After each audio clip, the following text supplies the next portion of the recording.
Hi, folks, and welcome to Top Taggart Field, where the Ferris State University Bulldogs, presently in sole possession of first place in the Great Lakes Intercollegiate Athletic Conference, put their 5-game conference winning streak on the line today as the Bulldogs celebrate their 73rd homecoming against the Ashland University Eagles here in Big Rapids. Jim Rump, Dave Gorham, and the whole gang from Cable 7 here to bring you the action. And you see the Bulldogs, presently rated #1 in the country in offense, taking the field. And Dave, what we got here today is the classic battle, and I told myself I was not going to say it, the irresistible force against the immovable object, as Ashland comes into the game leading the conference in total defense. Bulldogs come in averaging about 50 points a game. Ashland enters the game only giving up about 14 points a game. So something's got to give today. Yeah, weather's not going to help the offense a lot today either. It's stop raining right now, but it could be starting up again any time. As you can see, Ferris is 5-0 in the conference, and Ashland and Michigan Tech, and Northwood are tied for second. Ashland beat Michigan Tech last week. That was Michigan Tech's sole loss, and Michigan Tech comes in here next week for a game here at Top Taggart. Ferris has already beaten Northwood once. 4 games remain in the regular season. We've got Ashland today, Michigan Tech next week on the 23rd. Week after that, the Bulldogs have to travel to Hillsdale to play the Chargers, and Hillsdale is just slightly below those guys. They're at 3-2 this year, I believe. And then, of course, take a week off, and then the last game of the season will be against arch rival Grand Valley. It doesn't matter what their record, doesn't matter what Ferris's record is. Going into the Grand Valley Ferris game, you know both sides are going to be hitting hard for that one.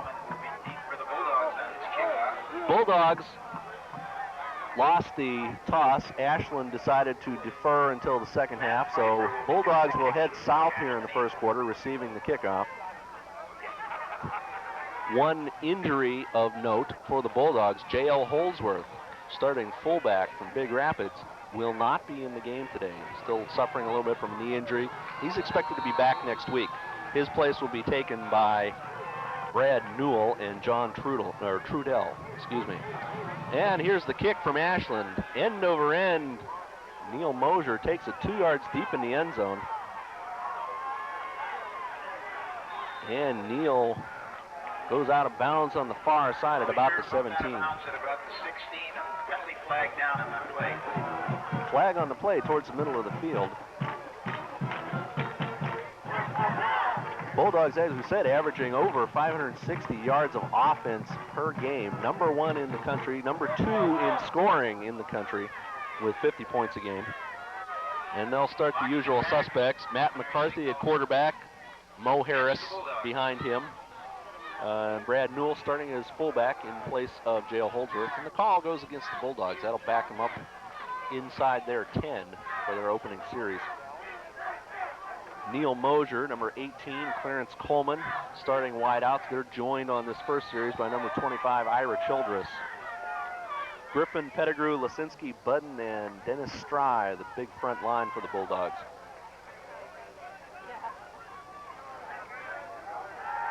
And first play, quick out to Childress. Childress takes it in at about the 17, carries out to the 25, first down. It's a good way to start the offense. Short little pass like that. It's a little rainy out. Make an easy completion, draw the corners in tight, and then break the receiver deep the next time. Ashland is #1 defense in the Great Lakes Intercollegiate Athletic Conference, but they're rated #10 in the country for all Division II schools, only giving up about 84 yards per game rushing, whereas Ferris is averaging about 250 per game. And that's through the hands of Childress, just behind the linebacker. Pass incomplete at about the 25. That was very catchable. That'll bring up a second down. Just a little bit damp out there. It's been drizzling off and on today, so the field is wet, and of course the ball on the field gets wet. Ashland starts a 5-man front with a nose tackle and only 2 linebackers. Definitely designed to stop the run. We'll see if they're vulnerable to the pass. 3 in a row. McCarthy back to throw. And incomplete. My goodness, looks like he was hit just as he was throwing. think there was a sense of panic there with somebody wrapped on his ankle. There were quite a few Ashland Eagles in that backfield joining McCarthy. And somebody might have actually gotten a hand on that one. That came out of there like a badly wounded duck. 3rd and 10 from the Bulldog 25. Dogs bring in 4 receivers now. Childress, Mosier, and Doug Searles on the right. Coleman all by himself on the left. Out to Mosier, and in and out of Neal's hands at the 35. That'll bring up 4th down. We'll get to see Doc Proctor kick against the wind here in the first quarter.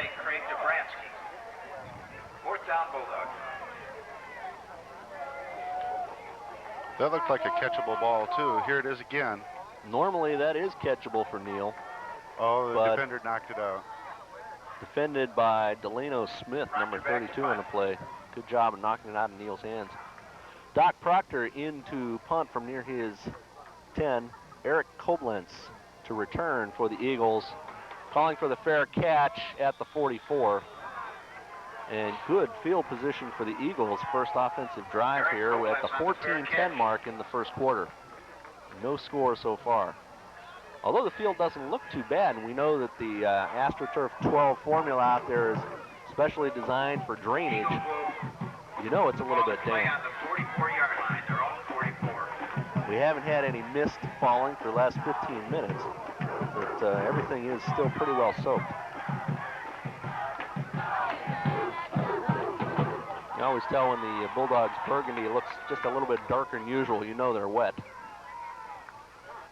And Jeff Leopold gives to J.R. McCoy for the first carry.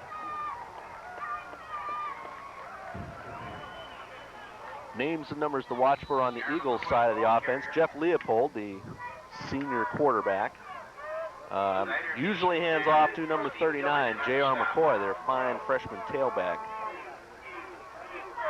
On the passing end, you want to look for number 3, Jared Pruitt, catching most of their passes. Had a fine week last week against Michigan Tech. And number 4, Eugene White. White, timeout called by Ashland on 2nd and 6. Saw something on the Bulldog side. Bulldogs obviously no slouches on the defensive side either.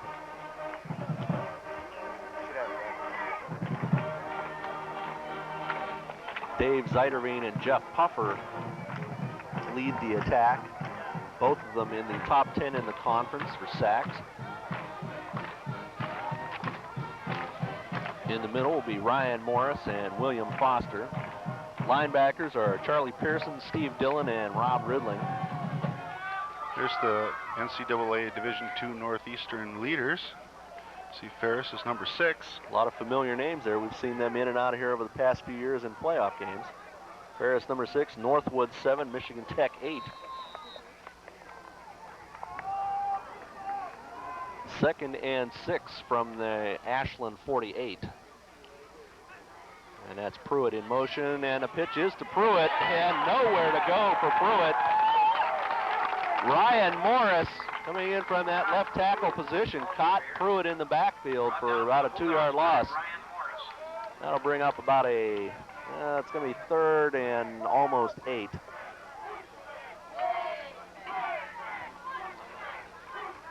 DBs for Ferris. Starting Devin Hutchings and Ryan Hodges at corner. Strong safety, number 21, J.J. Moreland, and Jamar Robinson, number 35, the free safety. Leopold for his first pass. And slings it out to fullback Eric Schlosser, coming out of the backfield. Caught that one right in front of Ridling. That's going to be close. And that looks close enough to be measurable. That's complete. Close to a first down. Very close, down to the Ferris 46. And this one's going to be the judgment call here, depending on where the sticks were placed and where they placed the ball. Purchase your game program now for just $1 from one of the hawkers near the main entrance. And Denny's I guess it's going to be about 4th and an inch. Teamed up to provide you with a tremendous selection of concession treats at today's game. Hot dogs, soft drinks, coffee, and hot chocolate are just as I said, made by an inch. Looks like about from And the stripe to the nose of the ball was about all they made that one by. Although Ashland's big reputation is on defense, they scored 39 points on Michigan Tech last week, and Michigan Tech had the second leading defense in the conference, so obviously they can put points on the board too.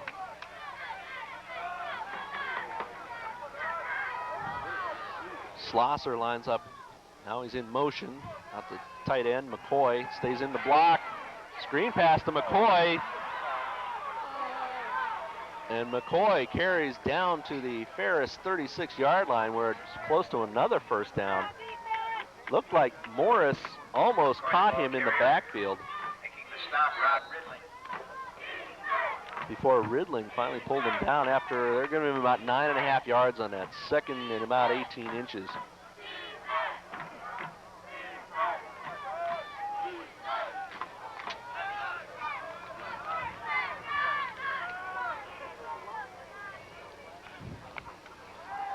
Leopold looking for Pruitt.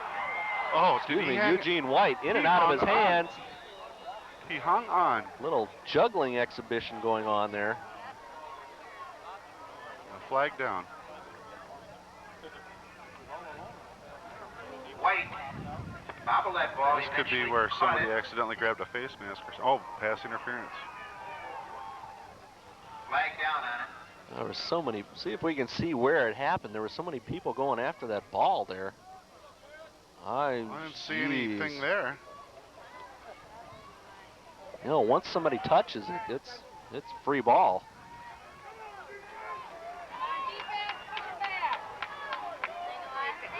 But that brings up a first down situation here for Ashland on the Bulldog 22.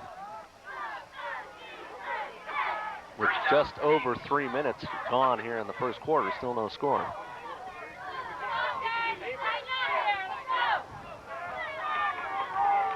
That's Pruitt in motion. The give is to McCoy, met by Rob Ridling. They might give him forward progress of a yard, but he hit something really hard. Ridling hit him up high.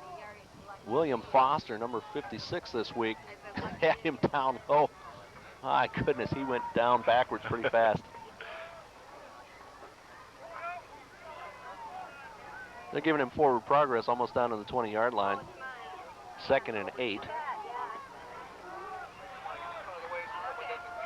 Fullbacks lined up as a slot receiver, and flags fly there. Ferris is pointing to the Ashland offensive line. They may have seen some movement. Dead ball foul procedure. Yeah, that is true. An illegal procedure. Backs it up 5 yards, brings up 2nd and 13 for Ashland, right at the Bulldog 25.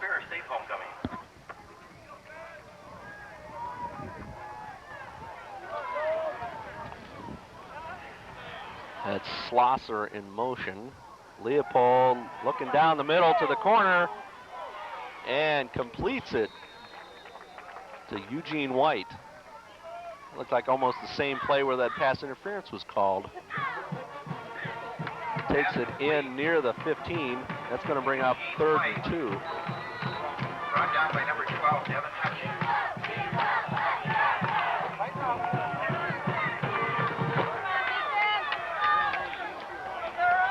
Let's watch it again. It appeared the defender was live action here. Come on, stop this guy.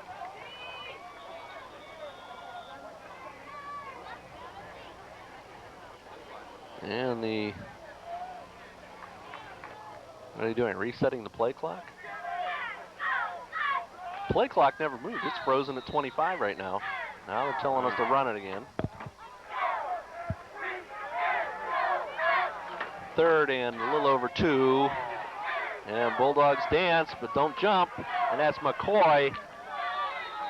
Gets through before being hammered by Jamar Robinson, but he might have gotten just enough for the first down. Had to carry down to the 12. And actually make the 12 for that. Robinson coming up rapidly from his free safety position, met him head on. And across the street at the Student Recreation Center. Well, it must be the angle we're looking at it from. I thought he actually got down to the 12, but they're marking him almost a yard short. 4th and 1 from the Bulldog 13-yard line. Looks like they're going to kick it. And, well, they're sending their kicking squad out here. We'll see number 18, Matt Pfeiffer, Also, fans, try for, let's see, where is he placing it? post-game reception immediately following the game. All Bulldog fans are welcome to attend. It's going to be about a 30-yard field goal attempt, just a little bit right of center. Good hold, end-over-end kick, and it's good. And Ashland cracks the score first, taking a 3-0 lead with 8:38 to go here in the first quarter. That means very little. Many teams have scored first against the Bulldogs this year, but in fact, you would almost suspect in some of the games we've watched that it takes being down a little bit to get the Bulldog offense fired up. If the Bulldog offense is clicking like they have all year, 3 points isn't going to make any bit of difference. right. And with Ashland starting out with that excellent field position, I think we're, I think they'll be happy with the 3 points. There was a couple balls that went through the receiver's hands. It appears McCarthy is still on target today, and I'm sure they'll make those catches later on. Sure. Heading south today is going to be no treat. We've got a pretty stiff breeze, about 15 miles an hour out of the southwest. So it's coming from the near right-hand corner of the end zone, traveling over towards the Swan building.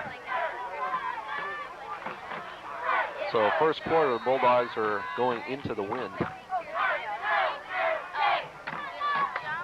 Pfeiffer tees up at the 35. Coleman and Mosier swap sides this time. Clarence Coleman, 5 yards deep, takes a knee, and the Bulldogs will start from the 20. Bulldog kickoff team getting a little scrappy over there on the far side, breaking up the wedge. The Ferris State University Alumni Association is making their way through the stands. And Bulldogs come out for their second series, starting at their own 20 here. You may have donations basket at the FSU Alumni President Frank Hubert and others pass by. Thank you for your support of the United Way. In the backfield, as we said, Brad Newell fronting for Mo Harris. Coleman and Mosier wide near side this time. The give is to Mo Harris, straight up the middle. Mo Harris, keep on moving. Mo bursts out across the 40 faster than I can even say it. 22-yard pickup by Mo Harris. Mo Harris just picked up 25% of all the yards that Ashland gives up on rushing this year. Right up the middle. Look too. at that huge Oh, hole. man. Untouched for 15 yards, and he goes 7 more pretty much on his own. First down on their 42. Give again to Mo, try it again. Mo wades across the 45 out to close to the 48 there. Picks up another good 5 yards. Well, it appears the Bulldog offensive line can move their defensive line. Bulldog offense, except for Jason Losinski there in the middle, all those guys are well over 300 pounds. And Losinski's no shrinking violet either. 2nd and 5 from the 47.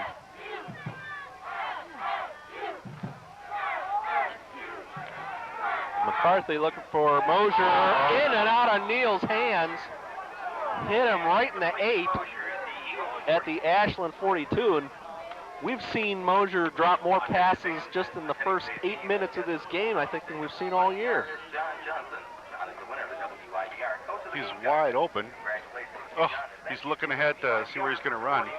That's what happens. You get that open, you get more excited about being able to grab the ball and take off. 3rd and 5, plenty of options. McCarthy will start from the shotgun, flanked by Harris and Newell. Looking left, and Lamar Patterson takes it in at the Ashland 44 and out of bounds. Defended on the play by Allie Gross. Patterson's first reception of the day.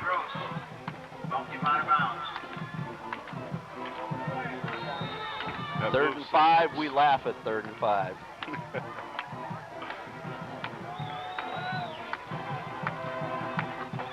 Took it in at the Ashland 42 or 43, but looks like he stepped out of bounds closer to the 45, so that's where it's marked. Quick out to Coleman. And that play took a little bit longer to develop, and I think than they like. Yeah. Craig Dobransky, number 38, the strong safety defending on the play, almost looked like he could have stepped in front of Coleman on that one and headed north with it. Coleman would have tracked him down inside of 10 yards. He runs like an impala. 2nd and 10. But the Dogs certainly didn't want to turn it over here. 2nd and 10 from just inside the Ashland 45. Give to Harris, and Harris doesn't make much up the middle. Mo actually ended up sitting on top of the pile there. Looks like maybe a yard and a half, maybe 2. It's going to be 3rd and long. Newell comes out. Doug Searles, number 19, joins Mosier and Coleman wide right. Patterson is wide left.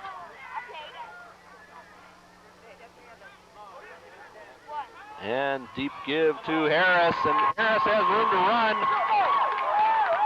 And Mo goes out of bounds at the Ashland 30. After giving somebody a shot to the chops there. Nice stiff arm by Mo Harris to get a couple extra yards out of that. That was a good play call. Had the defense fooled. Nice draw to Harris.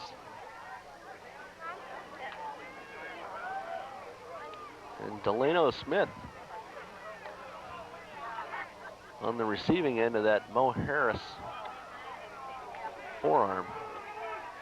6:15 to go here in the first quarter. Bulldogs down 3-0. Pitch to Harris. Hole left side, 5 yards, 10 yards. Mo keeps on moving down across the Ashland 10. Finally brought down inside the 10-yard line around the 8. Oh, that's nice to see the running game working like this. Sure is. Yeah, look at that. Just running over and through people. There's good blocking for him, too. Scott Parks, strong safety, in playing for Steve Klinkscale. Finally prevented a touchdown there. Looks like it's 1st and goal. 1st and goal, and Mike Collins in behind Newell in the backfield. McCarthy looking in the corner. And another one off of Neal's hands there. Coleman looked like he was open on the near corner against Smith. Mosier in a little bit more traffic there in the middle. Collins was open for a little dump-off pass, too.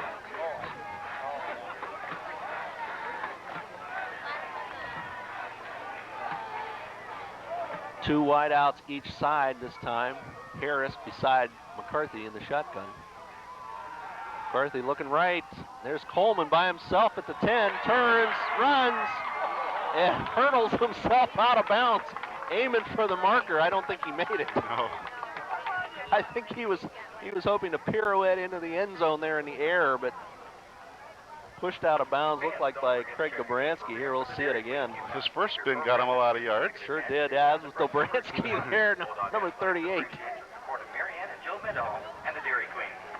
Prevented the Bulldog touchdown. It's 3rd and goal from about the 3.5.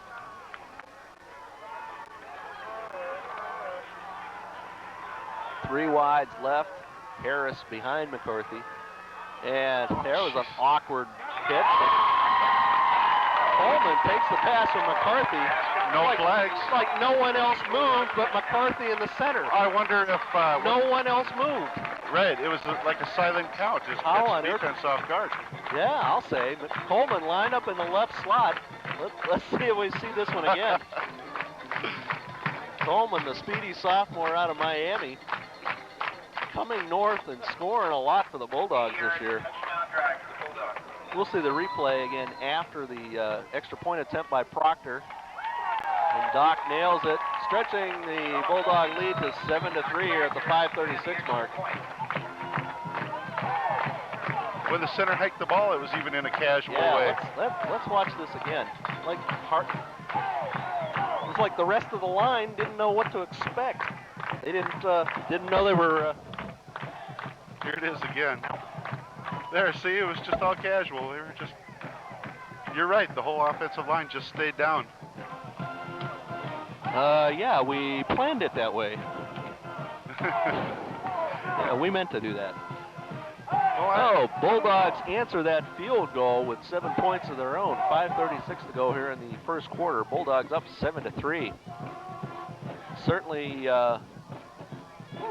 showing that the Ashland defense can be run upon. Several opportunities for the Bulldogs to make it down there even faster, but we'll blame the wet conditions here for several passes going off of hands here in the first quarter. Proctor tees it at his 35. Deep for Ashland. Koblenz, number 23, and Marcus Mitchell, number 14 on the far side. Proctor, low wobbler into the wind.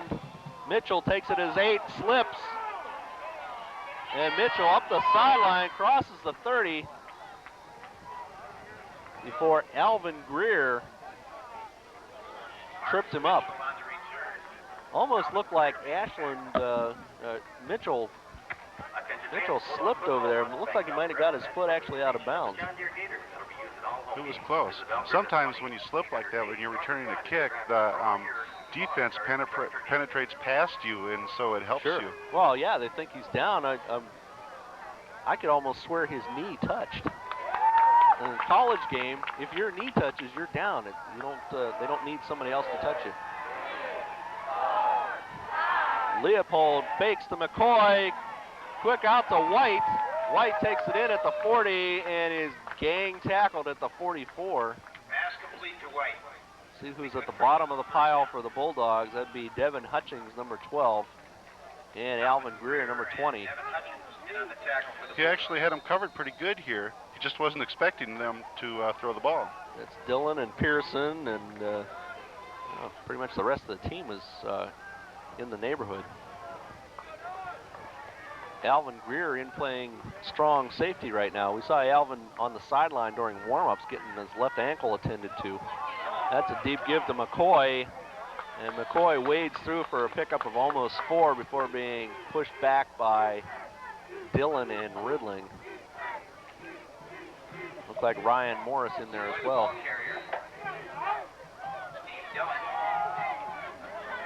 Wonder if they have to endure a lot of comments about being the real McCoy and stuff like that.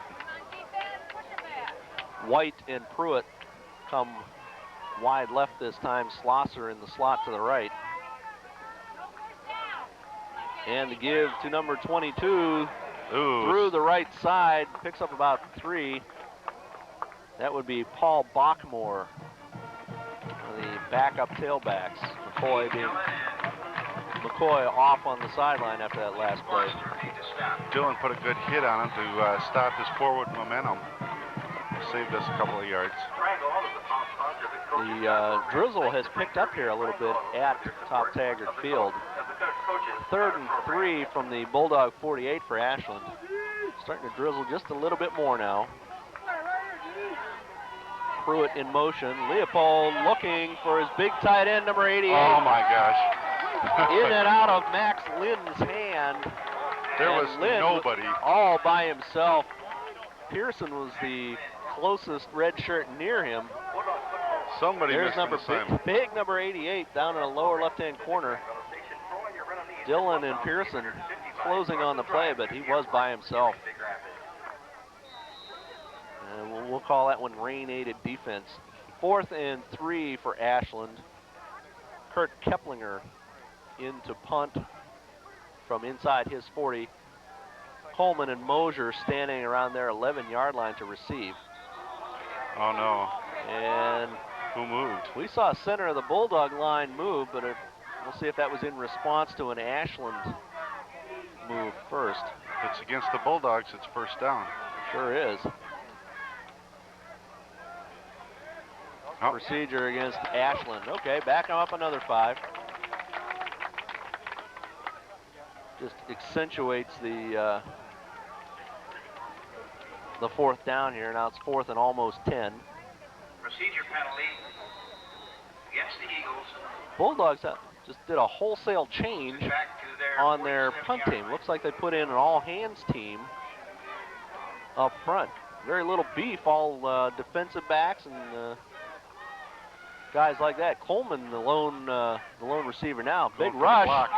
almost blocked. Shank punt, but takes a wicked Ashland bounce before being down inside the Ferris 5. Goodness gracious, who almost got that? Larry Newson laid out as far as he could and almost blocked that punt. A lot of little numbers running off the field there. Doggone right. Hardly anyone over All 30. those fast little guys. On their own 5-yard line. Ball down at the Bulldog 5 by Levi Pabst of Ashland.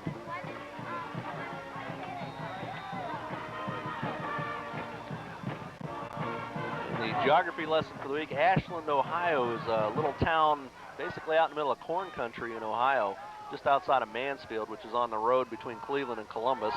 Harris wading through the middle. Harris weaving, tries to make it to the outside. Harris got the sideline. And Mo Harris out over midfield. Out over midfield before being brought down by Bobby Mercer.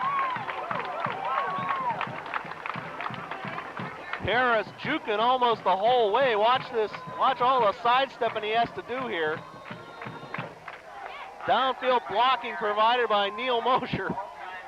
Got Harris an extra 15 yards on that one. And that should put Harris up over 100 yards already in the game, and there's 3 minutes left to go in the first quarter.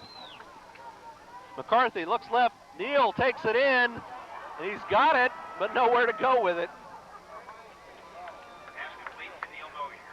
Smith and Dirk Lincecum, one of the linebackers for Ashland, bring Mosier down short of the Ashland 40.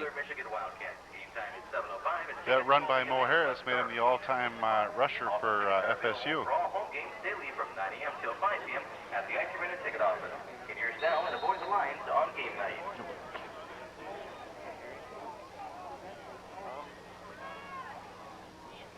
Yard markers say 2nd and long 7, short 8, whatever you want to call it, from the Bulldog 42, or excuse me, the Ashland 42. Clock down to 2.5 to go here in the first quarter. And draw to Collins, and Mike Collins over the 35 down to the 34. That may be another first down for the Bulldogs. So Mike Collins coming in to give Harris a chance to catch his breath. Mike Collins, different style runner, but just as effective. He goes through him. Mo Harris goes around him. We have some scores for you. Collins just a freshman Northern this year. Michigan 31, Michigan Tech 7. We should be enjoying his play for a few 11:20 years. left in the game. Northwood 49, Gannon 0. Late in the fourth quarter. Indianapolis 19, Wayne State 16 with 12 minutes to go in the fourth quarter. And Mercyhurst 3, Westminster 0 with a couple of minutes to go in the second quarter. Oohs and ahs here in the stands as the officials measure for the first down. Primarily from hearing that Northwood winning 49-0 this week. Northwood ranked right behind Ferris in the NCAA Division II Northeast region. And ranking in that region, got to make it into the top 4 to make it into the playoffs. Now, it usually works out so that whoever wins this particular conference gets in there, but that's not guaranteed. If all the leaders in this conference have losses, it's no guaranteed thing. 3rd and short, Harris dives through. Harris I think he was expecting to be on the ground long before that. Picks up the Bulldogs first down. He's so good at keeping his feet under him. Dove over that pile. I think he was expected. I think he was expecting to be laid out. Watch this. No resistance. And somehow, well, got his feet back under him and continued forward for another 7 or 8 yards.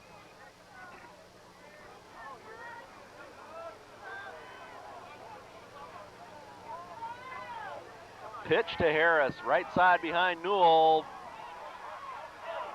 But Lincecum shoots through from the linebacker spot. Loss of a couple.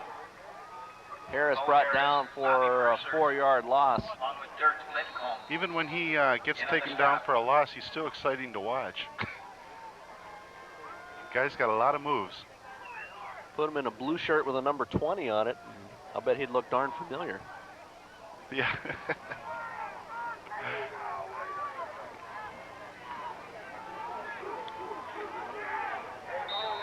Timeout, Bulldogs. And Bulldogs call a timeout here with 1:18 to go here in the first quarter. Rain's picking up just a little bit. It'll be 2nd and 14 from the Ashland 30 when we come back here. Friends, faculty, and staff. Also, the Ferris State University Alumni Association invites all Ferris alumni. McCarthy talking about his options. The Alumni Welcome Center, located directly across from Top Taggart Field. The drizzle's got to be a factor in the passing game today. Well, it's affecting us just reading our sheets here. I can Yeah. imagine what it's doing out there with those guys trying to grab a greased pigskin. But Mo seems to be having it working today, so maybe we can count more on the run. At least we don't have to deal with the mud. Yeah. Okay. Prior to last year with the field here, when last year was when the turf got put in, this would be like playing in a swamp.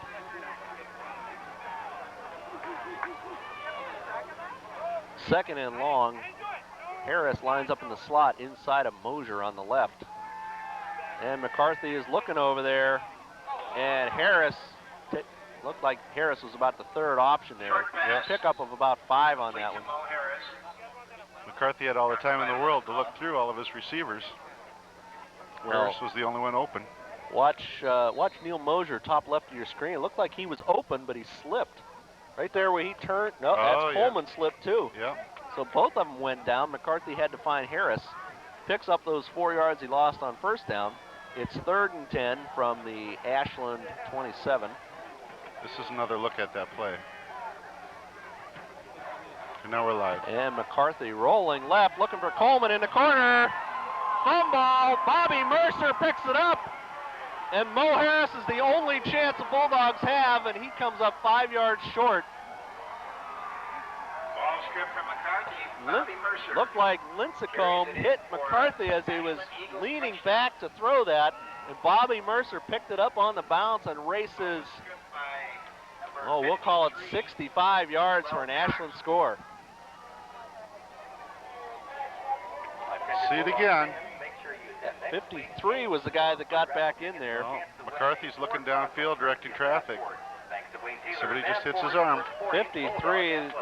Looks like the defensive ends did the damage on that one. Clell Cox knocked it out of McCarthy's hands, and Bobby Mercer, number 8, saunters 65 yards for a score. And Pfeiffer adds the extra point. And with 24 seconds to go here in the first quarter, Ashland takes a 10-7 lead over the Bulldogs. And certainly that wasn't expected.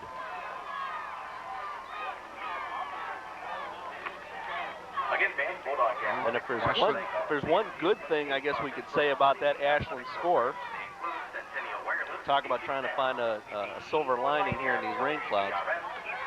They didn't grind our defense down. No. So they're still well rested on the sideline. Their defense has lived up to their reputation. Yeah. And we've got actual rain here now. It's no longer just a mist.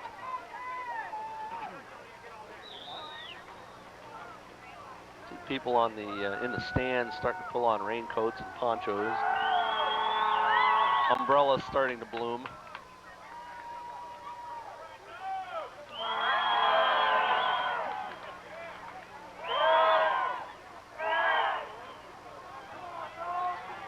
Pfeiffer tees it at his 35. Official out there keeping it dry for him. Mosier and Coleman stand inside the Bulldog 5, ready to receive.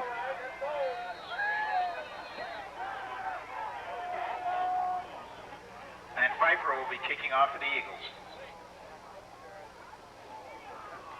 And high end over end. Coleman will take it at his 7. And Clarence heads up the left sideline, bursts through the first wave.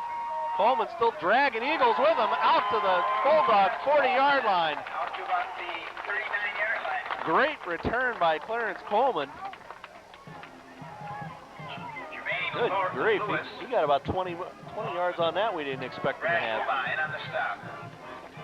Coleman showing power to go with his speed.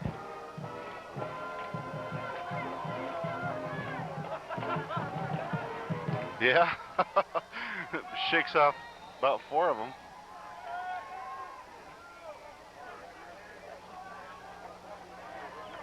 And with 13 seconds to go here in the first quarter, Bulldogs start from just inside their 40. Starts out with Mike Collins at the tailback spot. And there's the give to Collins. Collins crosses the 45 out to the 50-yard line. Wow. Collins The ball carrier. picks up almost 10. We'll see if he's got enough for a first down. Imagine the ball carriers get a little slipperier when they get wet too. And Ryan Reed. Sure Harder are. to hang on to. And that's the end of the first quarter here. Ashland takes a 10-7 lead into the second quarter. We'll switch tapes. Bulldogs will switch sides, and we'll be right back. Attention fans, the all-campus swing dance with live swing music. There's is 81. Here we go. And we're back here at second quarter action. Bulldogs first and 10 from just inside the 50. McCarthy puts it out over top of Clarence Coleman. You know, Bransky defending on the play. those kind of plays may work on a dry day, but I don't think they're going to work today. Bransky covering on the play. It would be a pleasant surprise if they would. Yeah. Checked our numbers, and Harris has 81 so far for the game. Enough to put him firmly in the number 1 spot. Ferris career rushing.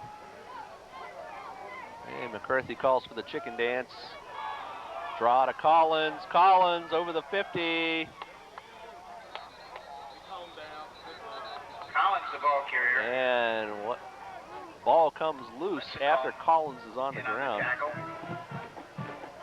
Along with Brock Swanger. Lincecum and Brock Swanger, linebackers, in on that stop.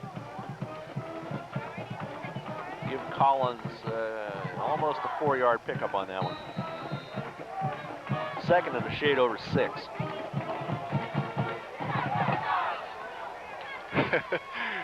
It's still drizzle, but it's really heavy drizzle.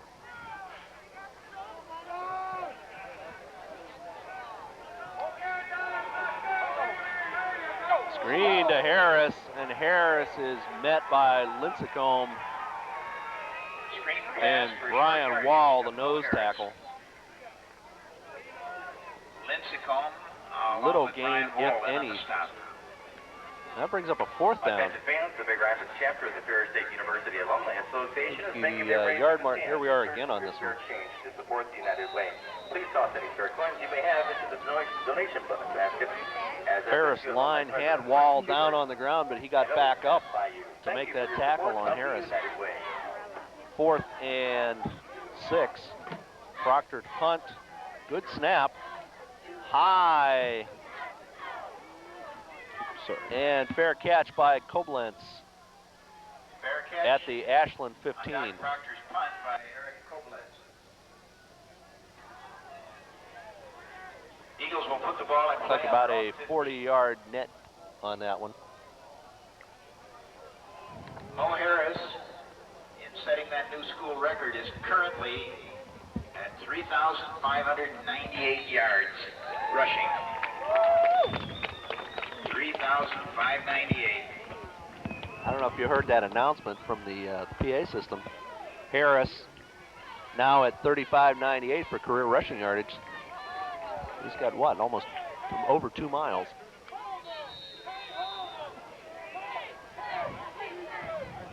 Short gain by McCoy for the Eagles, shy of the 20. Excuse me, that's Bachmore in there again. Bachmore, the ball carrier. Ryan Morris along with Rob Ridling in on the stop.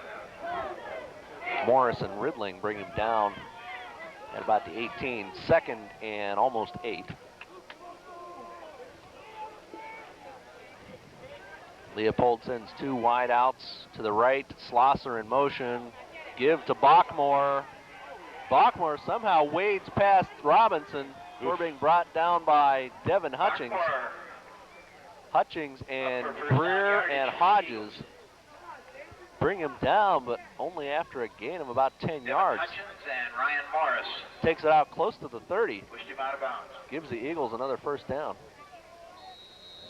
Didn't look like he was going to be able to get anywhere. I thought for sure Robinson was going to wrap him up. Didn't get a hold of both ankles, couldn't pin them together.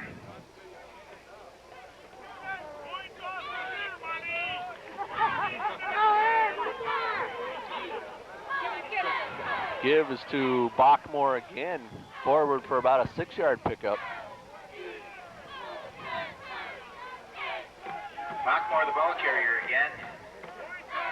Charlie Carries it Pierce out across the along with 35, Hutchins in on the stop. down at the 36 by Pearson and Hutchings. Sponsors is Senate Day's post-game reception immediately following the game. All Bulldog fans are welcome to attend. Eagles haven't passed enough in this game so far to let Puffer and Zeiderveen put any pressure on Leopold. It's Pruitt in motion. The pitch is to Pruitt. And Ridling almost had him at the line of scrimmage, but Pruitt slips past him.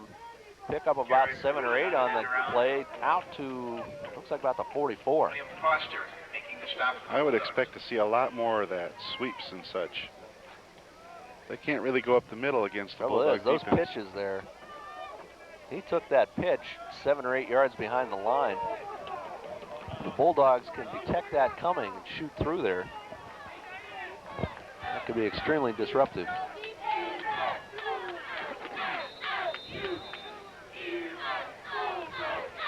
It's good enough for a first down. First and Against the Bulldogs. First down yardage for the Eagles. first down yardage +5 on the inadvertent face mask by the Bulldogs gives the Eagles first down at their 48. Clock down to 11:50. Leopold, play action, out to White. White takes it in for another 11-yard pickup. Pass complete to Eugene White. Dropping him there, Ryan Hodges. Hodges on the stop at the Bulldog 40. Another first down for the Eagles. Attention Ferris State alumni, are you part of 2000 for 2000? Stop by the Alumni Association Welcome Tent And find the out Eagles how seem to have found a waterproof stickum for their hands. They seem to be able to snag those passes. White and Pruitt come near side for the Eagles. Schlosser in motion. Fake to Bachmore. Leopold under pressure. Downfield to Pruitt. No flag. And Ryan Hodges gets back there just in time. Whew. On about the 8-yard line. Pruitt was beyond Greer and Hodges. Greer And Hodges Leopold, covering under on the heavy play. pressure, couldn't get it down there far enough. No flag on the play. Nice recovery by Ryan Hodges, aided by the fact that ball was underthrown. That was close to a touchdown. Sure was. Second and 10 from the 40. And looked like Ashland left a little early on that one. Through the hands of Eric Koblenz, who's crying foul on Hutchings. For your convenience, restrooms are available on the But I think that was illegal procedure before the snap. Yeah, flag flew before that ever happened. are being given throughout the day. And Illegal everyone motion, not stop illegal by and see procedure. this beautiful facility. So we'll see if the Bulldogs take the down. Yeah, they're going to take the down. Make it 3rd and 10 from the 30 instead of 2nd and 15. Halftime score, Hillsdale 17, Findlay 7. Final score, Northern Michigan 31, Michigan Tech 7. Oh my. And that rumble through the crowd was the announcement of the score that Northern Michigan just beat Michigan Tech. So Tech's going to come down here to Big Rapids next week. In third place. In third place with 2 losses in the conference. And Ashland calls their second time out of the first half. Timeout, Ashland. don't know exactly what was going on there. Eugene White crossed over into the Bulldog territory for before lining up there. Ran past the Bulldog linebackers before crossing back and getting on the right side of the line. 11:14 to go here in the first half. Ashland up 10-7 on the march at the Bulldog 40. 3rd and 10. Had been moving steadily up until this point, but the Bulldogs have stoned them for 2 plays. This graphic here shows how good the Ferris offense is, averaging 542 yards per game. That's why they're number 1. And nobody else anywhere near us even close. Of course, those 668 yards last week against Wayne State helped buoy that. Yeah, but Mo Harris already has 150 total yards in this game alone. Between running and catching, that's for sure. Leopold under pressure. Quick shovel pass out to Bachmore. Leopold under pressure by Zeiderveen and Puffer, those big bookends on the Ferris defensive line. Tried that screen pass to Bachmore, and he gets dropped for a 3-yard loss. Could have been much worse. WYBR is John Johnson. John is the winner of the WYBR Coach of the Game contest. 4th and 13. Thank you to WYBR for supporting Bulldog Athletics. And Kurt Kiplinger will come in and punt for Ashland. Coleman and Mosier standing at their 10. I want you to do it. And Kiplinger short. Mosier calls fair catch, takes it at his 17. At the 16. So at 10:28 here in the Halftime second score, quarter, Grand Valley Bulldogs will State head north. 10, Saginaw nothing. Final score, Northwood 49, Gannon nothing. Attention fans, check your game programs for the Dairy Queen coupon. If your program has a gift certificate attached, you're a winner. Bulldog Athletics appreciates the support of Marianne and Joe Mendenhall and the Dairy Queen.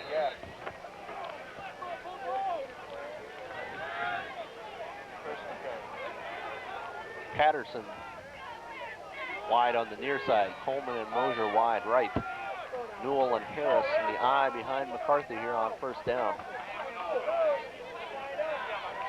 Pitch to Harris, left side, makes the corner, upfield, and Harris picks up.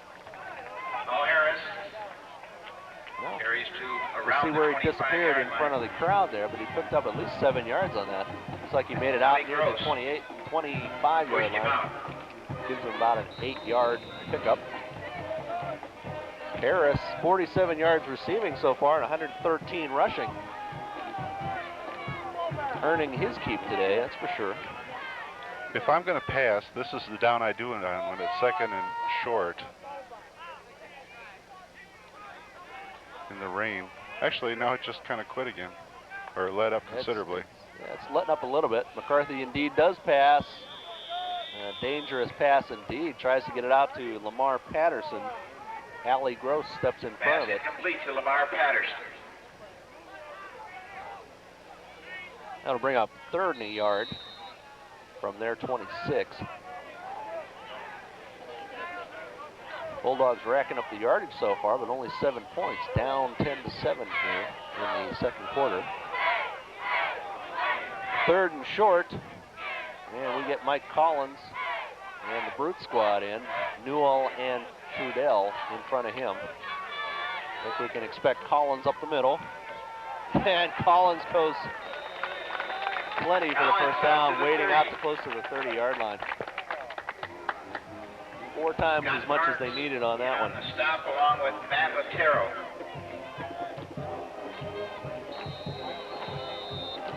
Just from sheer momentum, Mike Collins can make that yard easily, but once he breaks through, he's got the speed and the power to carry a few guys downfield with him. There's a healthy combination. Keep pounding Collins up the middle and sweeping Mo. Actually, Mo can run anywhere. He can dance through crowds. Leave the door open a crack, and he is through it. Yep. McCarthy out of the shotgun. It's Josh Hepner, tight end, over the middle, and Josh might have gotten a yard out of that. Hepner on the reception. Lincecum. McCarthy hit Hepner, and then B.J. Davis in on the Lincecum and B.J. Davis, the linebackers, hit him almost immediately thereafter. They're giving him about a 2-yard forward progress. 2nd and 8. Childress now wide right. Mosier and Coleman on the near side. And blitz by the Eagles, picked up. McCarthy airs it out for Coleman.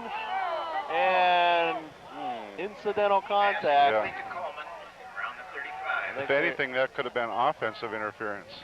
Well, Coleman made the correction to go for that pass. It was really outside of the pattern being run. Coleman and Smith were running.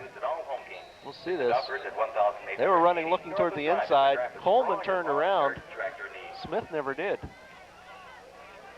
I think they might have said that was an uncatchable ball, though. Yeah. He wasn't going to be able to correct enough for that. Here's this nasty situation of 3rd and long where you 3rd and have 8. to The pass. Bulldogs have to make it past the 40. Oh, quick out to Patterson, but he gets wrapped up shy of the first down. Took it in at the 39, then gets wrestled down at the 35. And that's going to make 4th and a long one in their territory, in the rain, in the first half. The Bulldogs send out Proctor. Bulldogs football wants to thank Brand 4th and 1.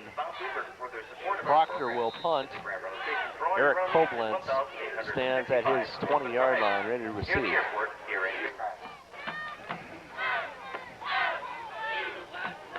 High snap through Proctor's hands. And Collins picks it up. Collins picks it up, saves an immediate touchdown. Collins recovers that high snap. Weather is definitely a factor here.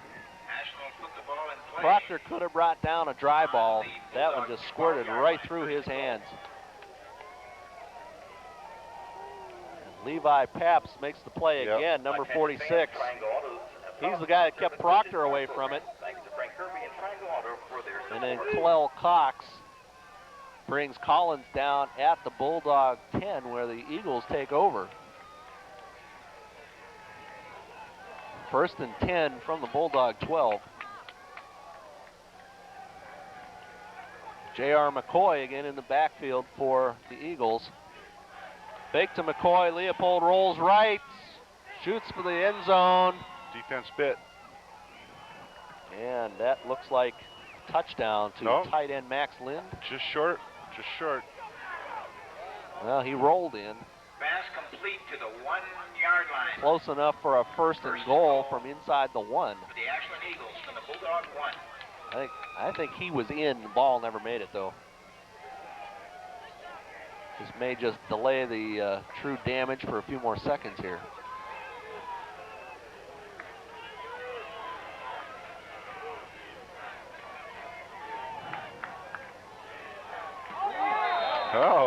Oh my goodness.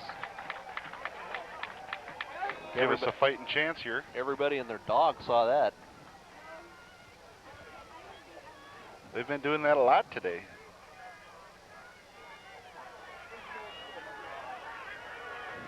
Procedure penalty against the Eagles.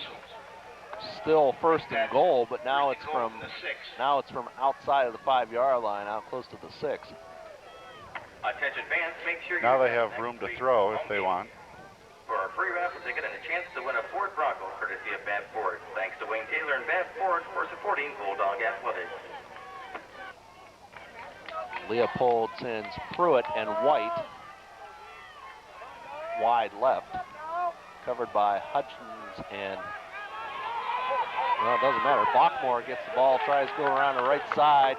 Alvin Greer brings him down after about a 2-yard pickup. I was going to say Hutchins and Hodges covering the wide outs to the left, but they were just decoys. Clock rolling now, 2nd quarter, half gone. Ashland up 10-7. Second and goal from the 5, 1-yard pickup on that Bachmore sweep.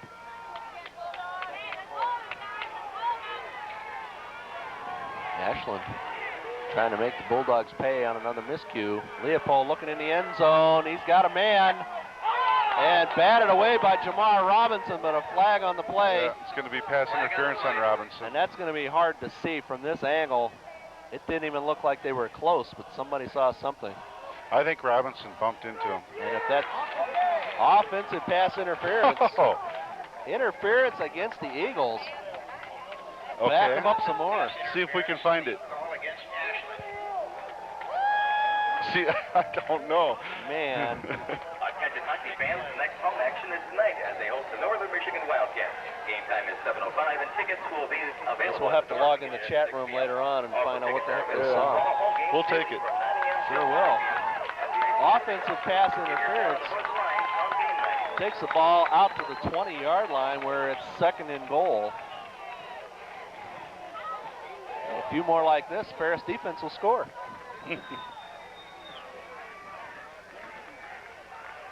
Second down and goal from just inside the Bulldog 20. Bachmore, the lone back behind Leopold. Schlosser in motion. And screen pass to Pruitt. Pruitt dances across the 15 before being dropped by Hodges. That'll bring up a third and goal from just inside the Bulldog 15. Tackled by Steve Dillon.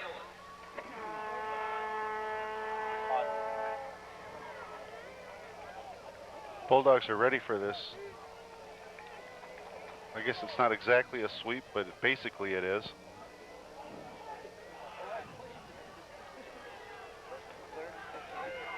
Third and goal from the 15. Two wides near side. Fake to Bachmore. End zone. Pass batted away. No flag, no flag. No flag. Interception. Interception. Doggone. I didn't see that. Devin Hutchings. Touchback. Bulldogs take over on the 20, first and 10. Wow, talk about dodging a bullet. Pass Here it is intended again. for number 80 here, Jeff Grubich. White also in the neighborhood. Let's see if where we. What, he catch it? He's laying on the ground? Be darned if I know how. Catch the rebound? We'll take it. 6:11 to go in the first half here. Bulldogs get their first turnover. Heading north from the 20. And to give this to Harris. And Harris stays on his feet. Oh, Harris, we're making loose for Harris stopped at the 20, but then bounces right. Moves forward for about a 3-yard pickup. He just kind of hides behind his blockers and pops out somewhere. You know, just like some animals use their natural coloration. Those dark suits, you know, when you get them sideways, you can't really tell how many of them there are.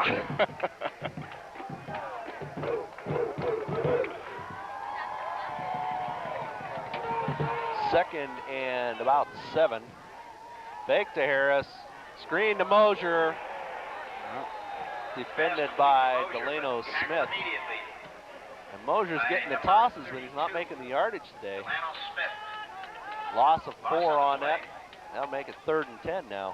Ferris State University welcomes back the Brothers of Delta Tau Epsilon fraternity. 65 brothers have returned home to Ferris from as far away as California. Fullback Brad Newell comes out. New York City. And Doug Searles, number 19, extra wide receiver, goes in. Welcome back to Ferris State University.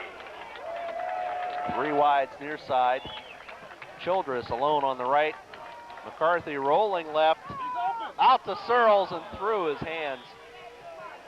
Bad angle for Doug to try to catch that ball.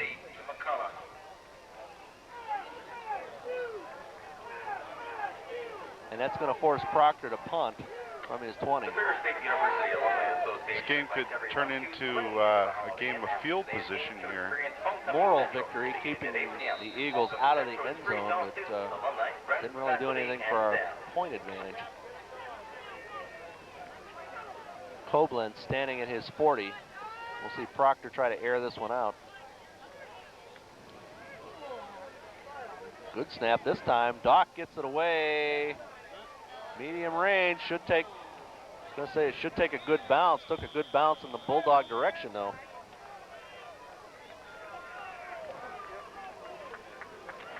And Robert Giles, reserve flanker, minimizes the damage by catching it on the back. He was right there. Ashland again gets excellent starting position, starting at their own 47 with 4:43 to go here in the half.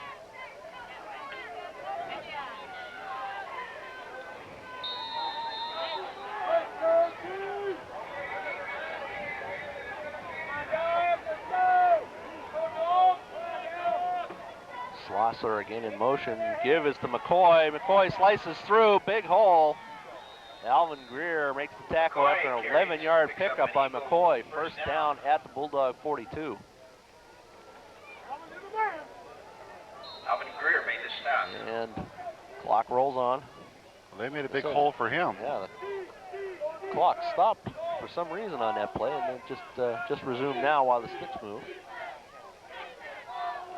First and 10 from the Bulldog 42. Schlosser goes out.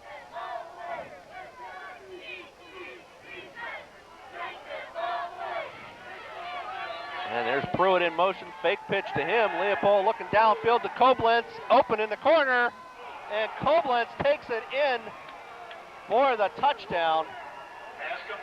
Took it in over Jamar Robinson. Got to hand it to him. That was a beautiful pass. Had a step. Well executed. Looked like Jamar Robinson was getting back there in time. Somehow it got through his hands and made it to Koblenz. Oh, that was pretty. Nope. No, he wasn't as close as I thought he was. That was Hodges on the outside, pass was on the inside. Oh, Ashland, quick strike from 42 yards out, takes a 16-7 lead. Piper in to attempt the extra point.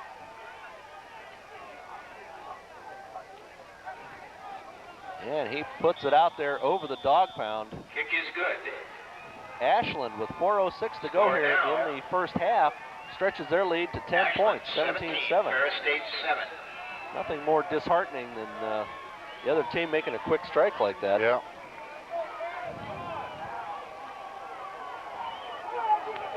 Bulldogs down now by 10. Grand Valley 10. Oh, that should be motivating.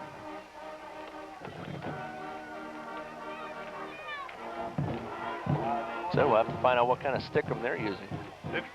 Bulldogs have historically this season had a good second quarter too. Bulldogs have definitely outscored all opponents here in the second quarter, but nothing today. Yet. Let's not write them off just yet. Yeah, they can score quick.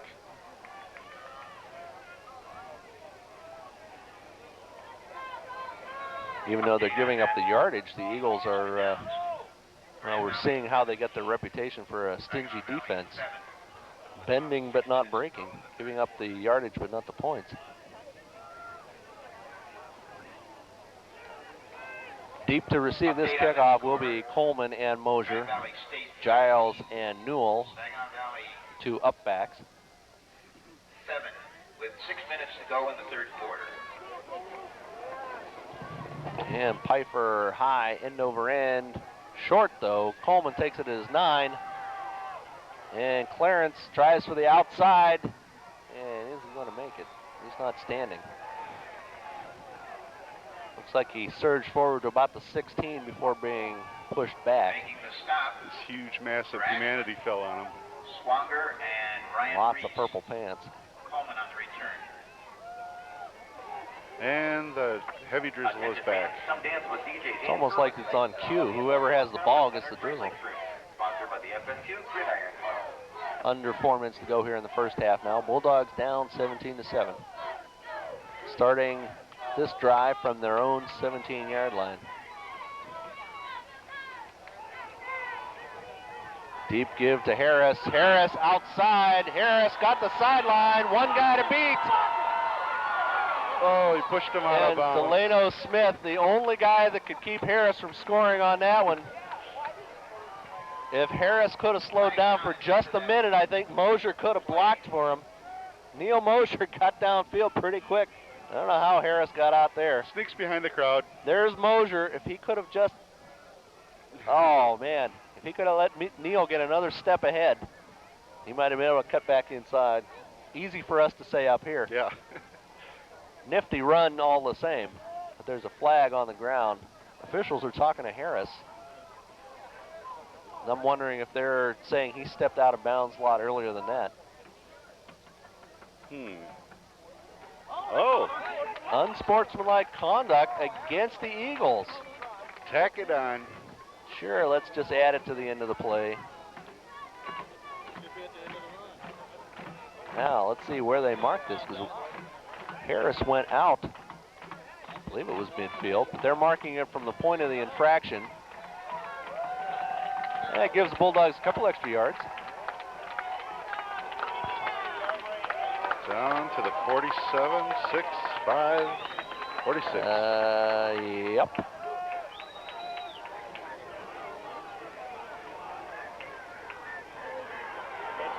Unsportsmanlike conduct call on that. And one of those, well, a couple Eagles out there stomping their feet like little children. They probably missed their nap this afternoon. First down at the Eagle 47. Again, give to Harris. Squirts through another hole. Mo up the middle. Mo carries down to the 35. They're starting to slow him down. Only 12 yards on that one. Another first down. Looks like Mo may get 200 here in the first half. Yep, here's another look at it. Keeps going like this. Just keeps churning out those yards. That's great. A nice long sustained drive. Sure. Keep the ball out of the air. Ferris will be kicking to open the second half. Another Very draw to Harris. And Harris still moving. I think looked like they spun him around for pin the tail on a donkey, and he came out headed towards the sideline. Tackled by Zach Kea. Zach Kea on the stop after a 2-yard pickup. Second and 8 from the Ashland 33. Under 3 minutes to go here in the first half now.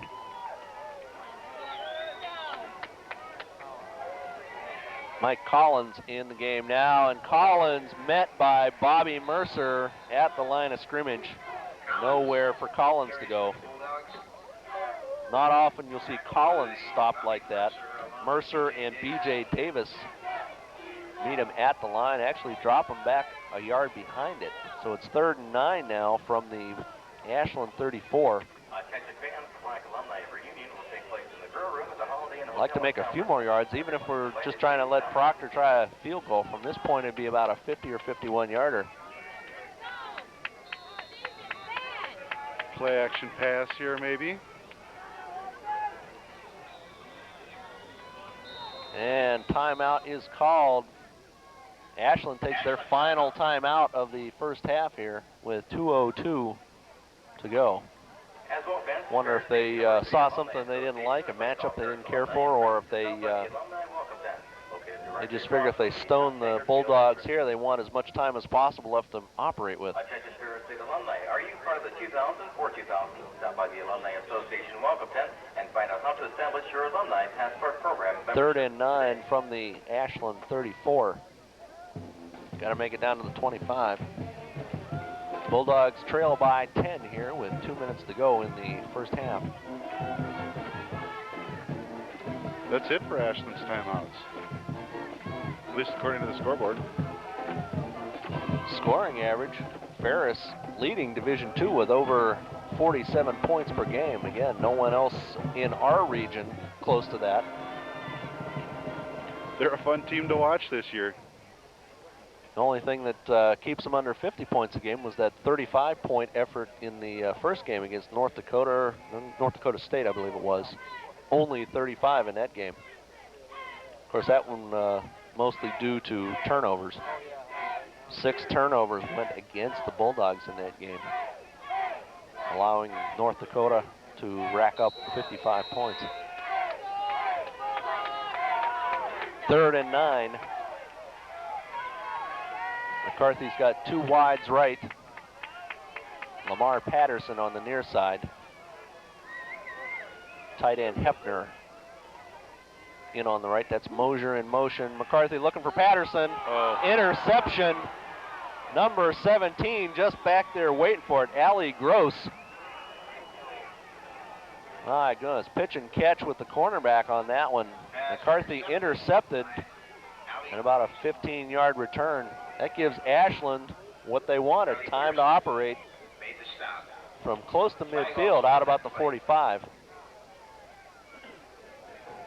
Illegal block on the return, so they'll lose some yards on the return, but they'll keep the ball.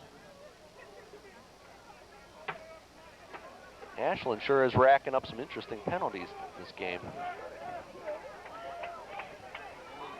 Just under 2 minutes to go here in the first half. Ashland takes the ball, and they'll start from their 24-yard line. Well, are they going to feel compelled to pass now, or that'd be kind of risky too? If you don't get a first down, Ferris should have time to get the ball back. Ferris defense really hasn't given up those 17 points. They'll probably keep it on the ground and see if they can't. I'm thinking a sweep to the left. Keep the clock moving and a potential for a big gainer. They've got 2 wides, 1 on each side. Slosser in the slot and Bachmore, the tailback. That's Slosser in motion. Give is to Bachmore. Room on the right, met by Robinson. Robinson drags him down, but only after a 6-yard pickup. Helped out by Devin Hutchings.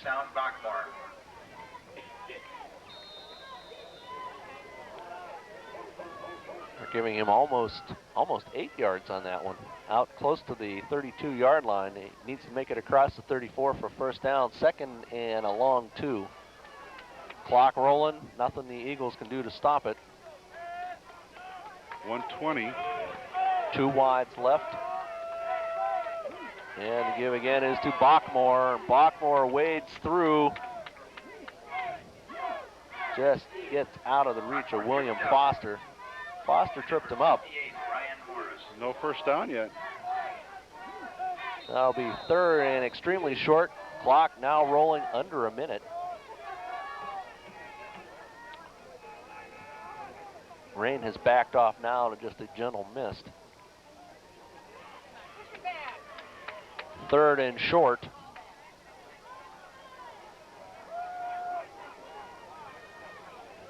And Leopold gives to Bachmore. Bachmore crosses the 40-yard line. Plenty for the first down, but they're not going to have much time to do anything with it. Clock stops at 33 while the sticks move, but then they'll start it up right after that. Looks like the Eagles are content just to hold on to the ball until they can take their lead into the locker room. I don't know. I'd give it a shot now. But it isn't this walk-off that counts. It's the one that'll happen 30 minutes from now. Taking a lead into the locker room at halftime might be a moral victory, but doesn't count in the standings. Bulldogs have a chance to regroup. Fake to Bachmore. Leopold under pressure, rolling, throwing. Got a man downfield, Eugene White. And White takes it in front of Hodges. No flag so far. And time runs out after that long pass, and Ashland takes a 17-7 lead into the locker room at halftime. Stay with us. We'll be right back. Get ready, fans, for a exciting halftime festivities. Yep.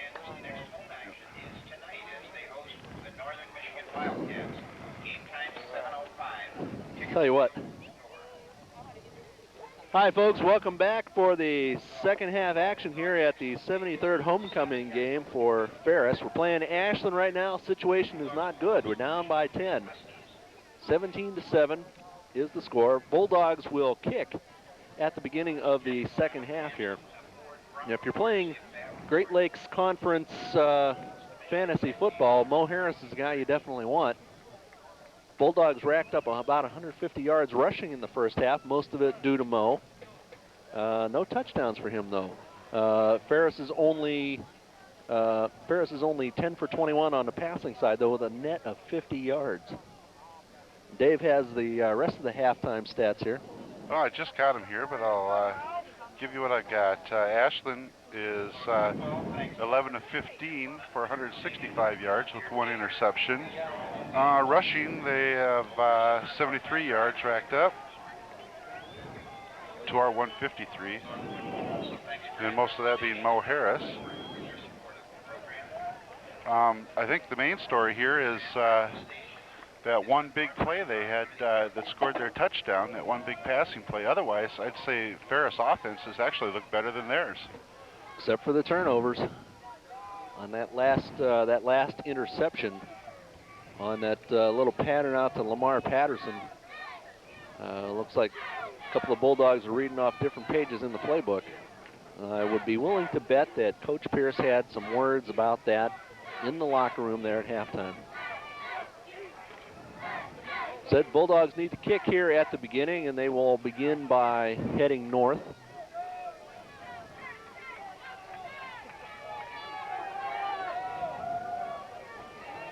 Proctor tees it up at his 35 here.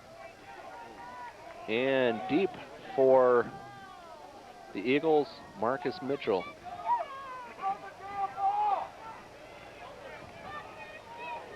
Looks like the Eagles are short one on their kickoff team here. Okay, now I see the 11th one. Levi Pabst also deep with Mitchell. Ashland has an unusual receiving setup here. It goes 4 on the front line, and 2 about 15 yards back from that, then 2 more about 15 yards back from that, then 2 more. Looks like they're ready for almost anything. A squib kick, a onside kick would be handy. Onside kick. Yeah, they've got hands people up front. Looks like they're set up for almost anything. And Proctor drives it fairly deep. Pabst takes it at his 10, heads for the right side. A lot of momentum going there. Met and dropped at the 30-yard line, though, where Ashland will start their first drive here in the second half.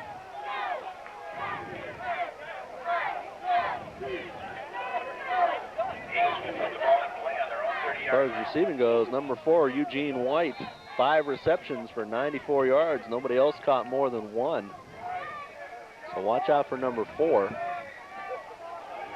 Nothing else, so.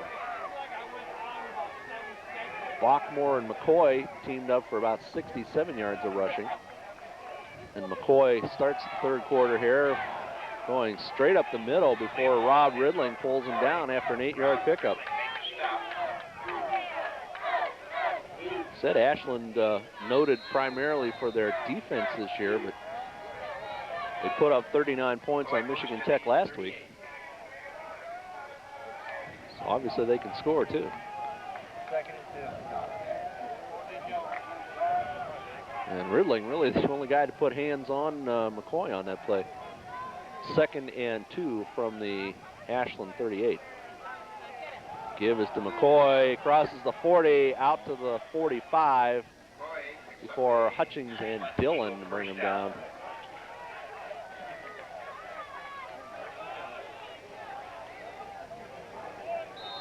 So 2 straight runs. Ashland looks like they want to grind it out here in the second half. Rain at least temporarily backing off to just a heavy mist here.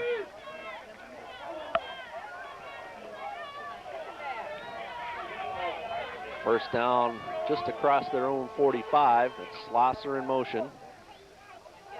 Play action. Leopold to White. Oh. In and out of the hands of J.J. Moreland. Moreland and Hutchings back there defending White. Floater pass out there. Plenty of time to get under it. It almost looked like Hutchings and Moreland both wanted it. Oh, man, that was real catchable. I think you're supposed to call those, aren't you?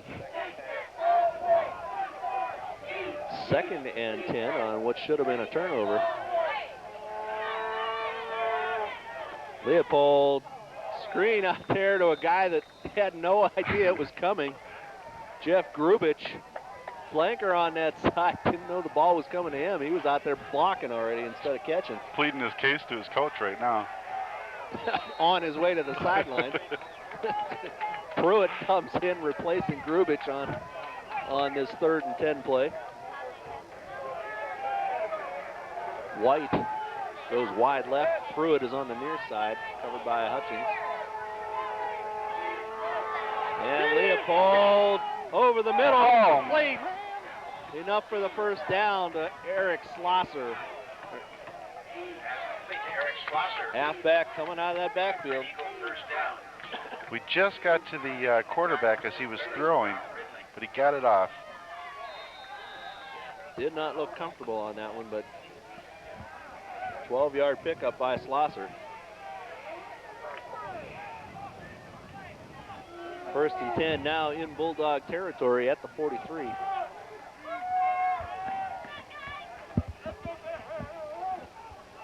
Give us to McCoy and nowhere to JR. Tackled at the line of scrimmage. Riddling in on the tackle. Riddling and Zeiderveen, bottom of the pile. 2nd and 10.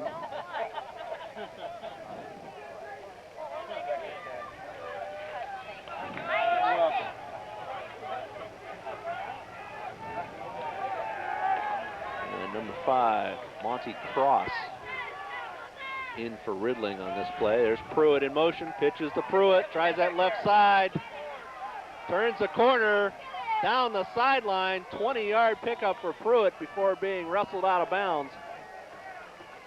Holy smokes, he makes that right turn awful fast. That play worked again, only Looks this time they gave it to him. Looks like the Bulldogs were stringing him out pretty darn well. The first time they had number 3 going wide like that, the defensive secondary adjusted to it and left somebody wide open down deep. Robinson finally wrestles him out of bounds at the Ferris 25. And the wind has taken the inflatable Bulldog tunnel and flipped them over on its backside. Hope that's not an omen. And McCoy up the middle for another 10-yard pickup before being pulled down by Pearson.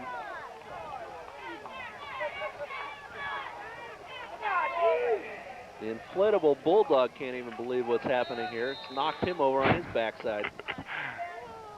Much as the real Bulldogs are being knocked over on their backsides. McCoy picking up about 9.5 yards on that carry. I hope that doesn't mean he's rolling over and playing dead. 2nd and extremely short from outside of the 15-yard line. Give is to McCoy, bounces outside, around the corner, stretches for that end zone, but I don't think he made it. Looked like Hodges had him around the waist, wrestled him out around the 2-yard line. That's going to be 1st and goal. He's out of bounds on about the 1-yard line. Slipped out of somebody's arms. Alvin Greer also in on the end of that play. 1st and goal from inside the 2.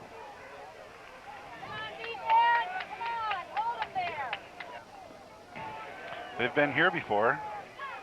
So 2 penalties put them back 20 yards. Unfortunately, too many times. And they give us to Bachmore, who plunges forward. Defensive end Bobby Mercer in there blocking for him. Bachmore,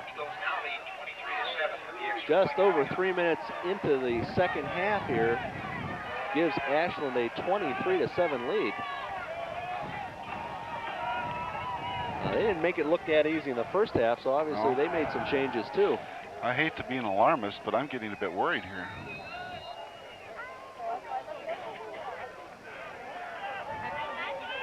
Perhaps we were premature showing all those Ferris offensive statistics there in the first half. Oh, bad snap, extremely bad snap. Way past the holder. Pfeiffer grabs it and covers it outside of the 45. It's Extra point attempt.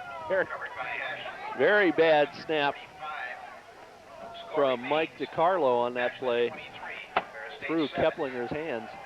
Pfeiffer gets back and covers it, but it's only an extra point.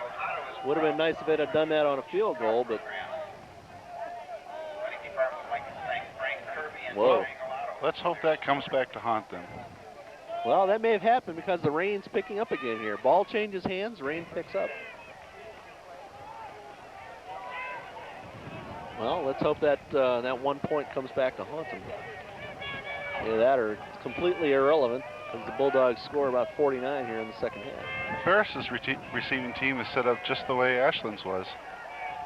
People spread throughout the field. Yeah, Ferris doesn't have too many big blockers in there. They've got some fullbacks and linebackers up front, but a lot of hands people here. Wet day, Ashland kicking with the wind.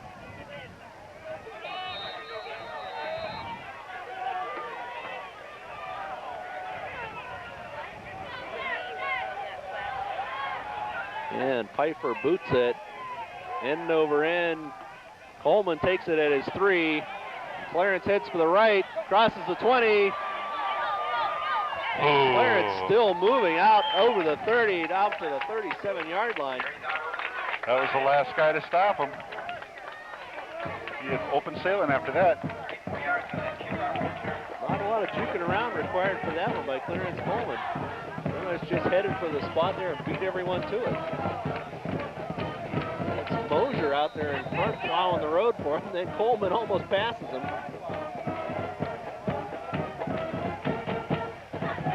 First and 10 from their 37. And the rain increases. Harris and Newell behind McCarthy.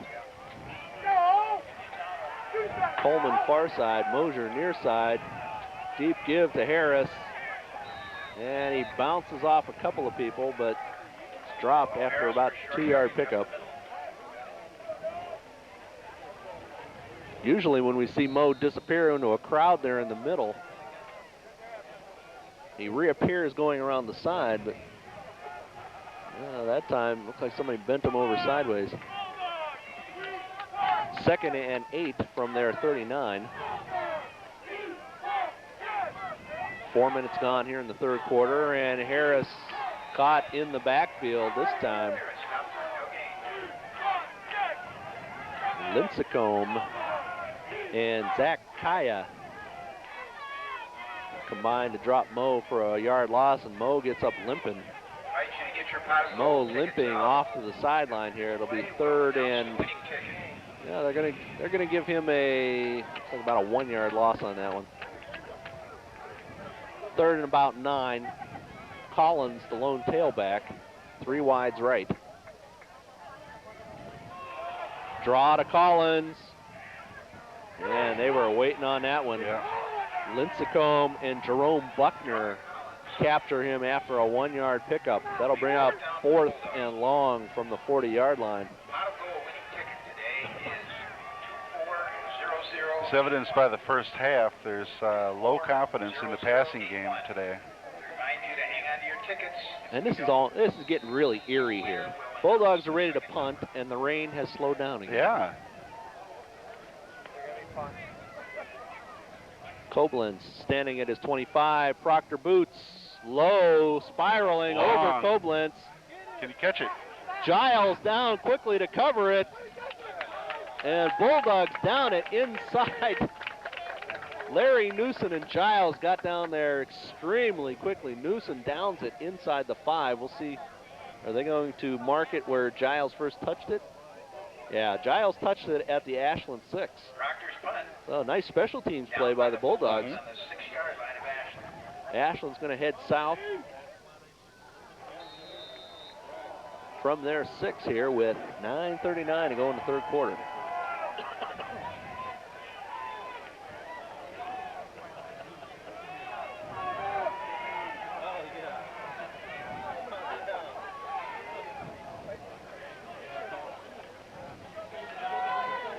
Give to McCoy, and McCoy gets nothing. The ball carrier. Robert Butler, number 11, now in the backfield for Ashland. Let's go, D! 2nd and 10.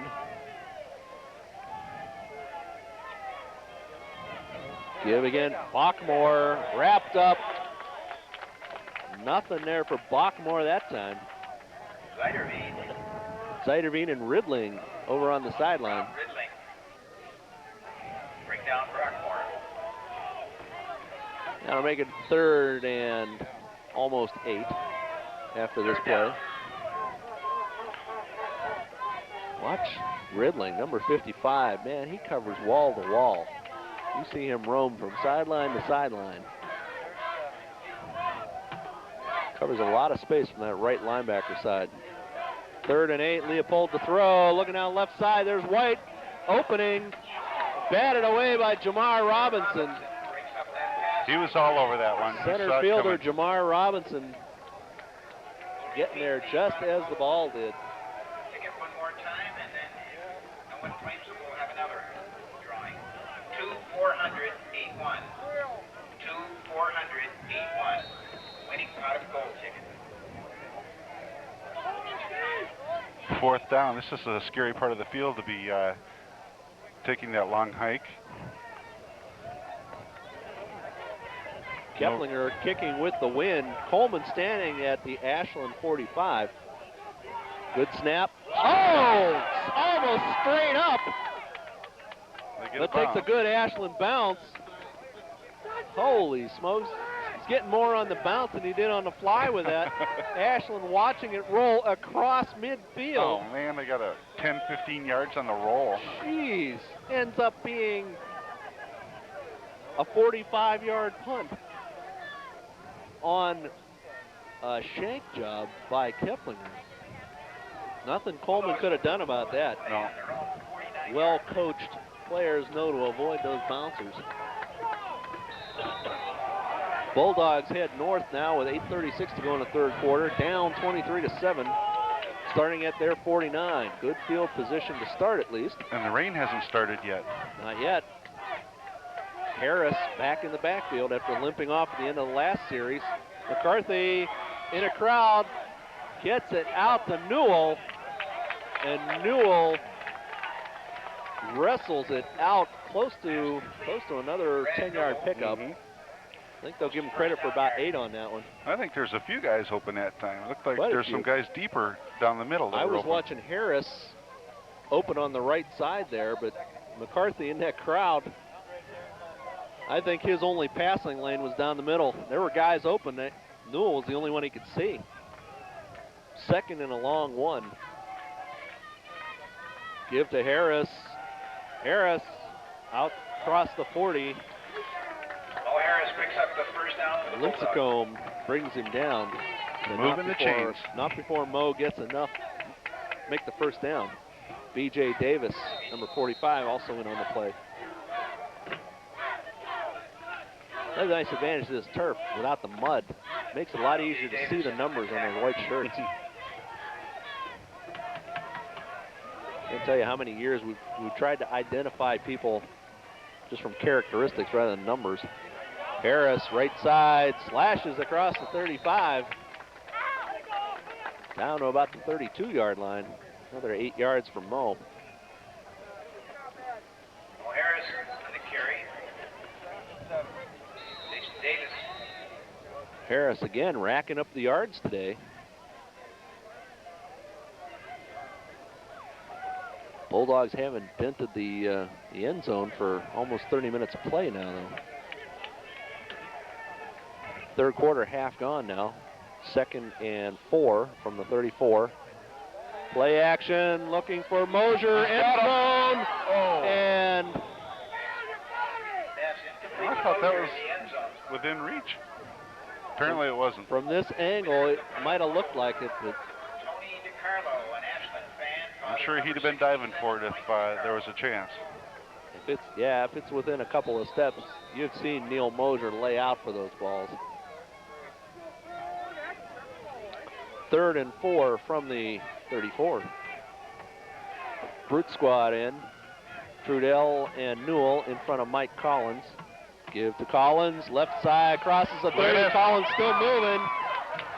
Collins, fancy stepping down across the 20. About 18 yards from Mike Collins on that play. 19-yard line. First down, Bulldogs. It's a nice looking play. I think we should do this every time. Just go right down there, throw it. First and 10 from the 19 now for the Bulldogs. Pitch to Harris. Newell in front of him. Mo turns the corner. And pushed out of bounds, but Delano Smith, once he crosses the 15. Looked like he turned upfield, gave Smith the shoulder, but then tried to bounce back outside again. A decent enough gain for first down. That's like 5 or 6. Sure. Second and 6. I think they'd take that almost every time. Yep. Looked like Mo tried to give him the stiff arm and his hand slipped off his helmet. Second and 6. Deep give to Harris, and nothing much up the middle on that one. Bulldogs will be left with about a 3rd and 3. Harris, short yardage up.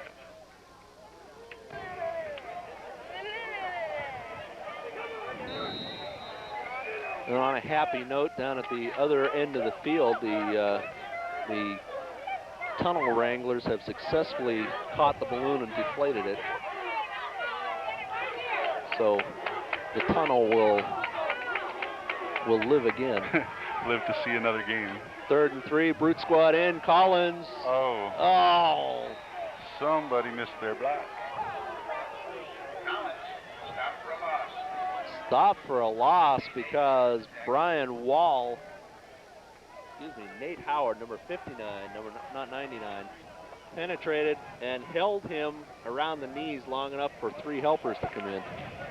4th and 6 from the 16-yard line. Proctor is coming in for a field goal attempt. This will be a 32-yard attempt. McCullough will hold, ball near the midfield, middle of the field. So it should be straight on, but it's into the wind. It's up, and it's wide left. That was wide on the near side. Wow. Proctor misfires from 32 yards. My goodness. When it rains, it pours. No pun intended. I think everybody misfiring today, seemingly, except Mo Harris. There, yeah.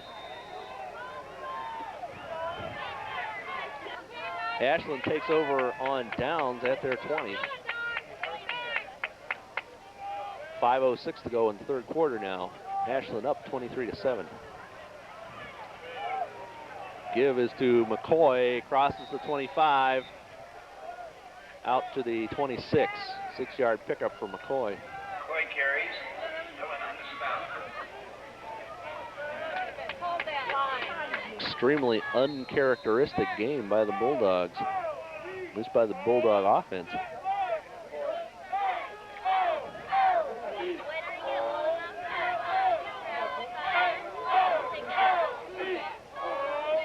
Second and 4 at Schlosser in motion again. Give is to McCoy. McCoy goes left side, turns the corner, and skids out over the 30. We'll see where they mark his knee down. Depending on where he bounced, he might have made the first down on that.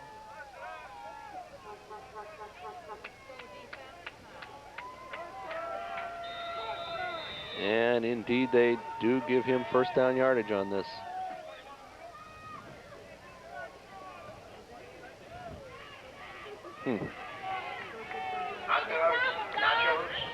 First and 10 just outside their 30-yard line now with 4 minutes to go in the 3rd quarter.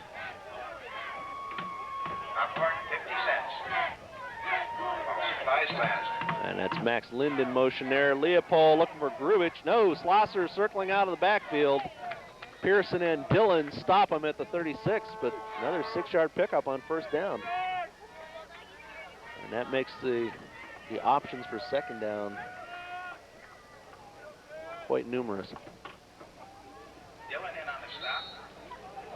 Ferris coaches are having a little conference with the offense down on the sideline down here. Probably trying to revise a game plan. Figure out what they can do well and then just keep doing it. Yeah. Second and 4 from the 36. And quick hit by McCoy forward for another 2 or 3 yards. That'll bring up 3rd and short.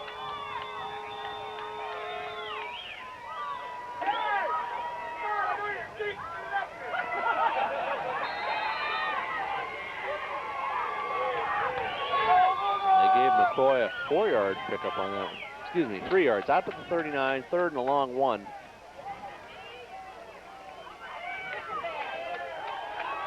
Nice for the Bulldogs to hold them on this one. Yep. And they do. Yes. Bulldog run defense comes up big on 3rd and short, pushing Ashland back 3 yards. And Morris and Foster all in on that tackle. Well, the Bulldogs need 3 scores, and we've only got 2 minutes left in the 3rd quarter. Means they're just about going to have to score every time they have the ball. They might get 1 throwaway. Defense coming up big when called upon, when they've got time to prepare, but those quick hits have done them in so far. Keplinger to punt to Coleman, standing at his 25. One hopper to Keplinger, sidewinder. Another good bounce. Another good Ashland bounce goes out at the Ferris 24. So with 1:55 to go here in the 3rd quarter, Ferris is going to head north, trailing 23-7.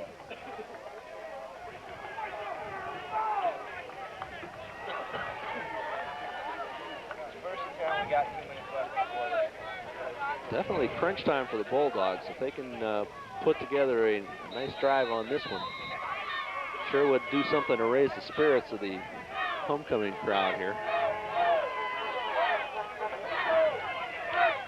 McCarthy out of the shotgun, looking for Mosier across the middle, but batted away, picked up by Dobransky. McCarthy aiming for Mosier over the middle. Somebody got their hands on that ball, sent it straight up, and Dobransky came down with it. Ashland takes it over at the Bulldog 29. Offense had it for a whole 7 seconds.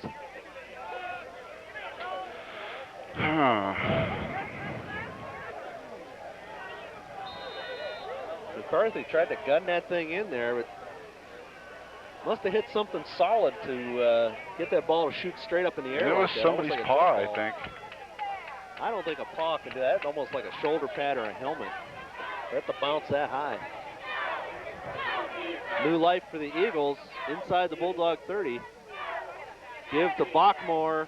Left side, Bachmore chased, but only brought down after a 6 or 7 yard pickup. Now close to the Bulldog 20. Dillon and Foster over on the play. Devin Hutchins. Dillon, Foster, and Devin Hutchings on the tackle on the far side. 6 yard pickup by Bachmore. White and Schlosser wide right for the Eagles. Leopold gives to Bachmore again and surges forward close to the 20. Dillon and friends drop him after a couple more yard pickup. That's going to bring up 3rd and short. Bulldogs came up big last time on 3rd and short. See if they have any more left. In the Great Lakes Conference, Hillsdale 17. Down to 40 seconds to go in the game, or in the 3rd quarter, excuse me. And this may be the final play of the 3rd quarter. And there was a fumble, and Bachmore picks it up on the bounce and heads out of bounds. Fumbled snap. Bachmore picked it up. Fumbled snap to Leopold. That'll give Eagles a 4th down and 5. 3-yard line. And talking 40 yards. I thought he went out of bounds. Evidently not. But the clock is ticking down. It's got 10 seconds on it now. Eagles are going to try for a field goal as the 3rd quarter ends here, so they can do it with the wind. They aren't going to make it. Nope. Time runs out.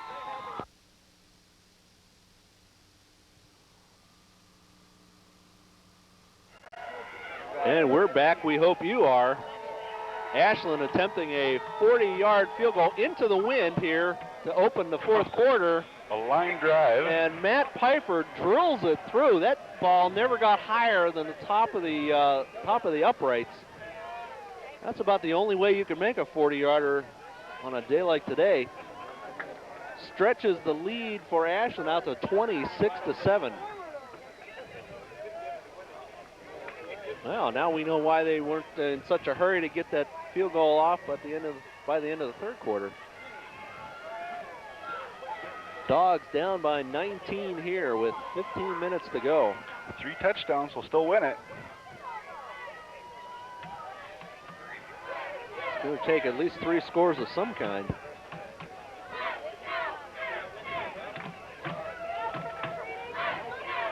Mo Harris really the only bright star for the Bulldogs today. Anytime they seem to go away from him, something happens. At about the 40-yard line of the Bulldogs, there's 5 gentlemen standing there. They played football here 50 years ago in 1949. Al Bacon, step forward, Al. Otten Gingrich, Ollie Geisen, Jim Place, and Joe Romanchuk. Congratulations and welcome back. And as Piper tees up the kickoff at the 35, 5 football players from the 1949 Bulldog team introduced at the end. Mosier takes the kickoff, crosses the 20. Bulldogs will head south, down by 19 points. Starting action from about their 24-yard line.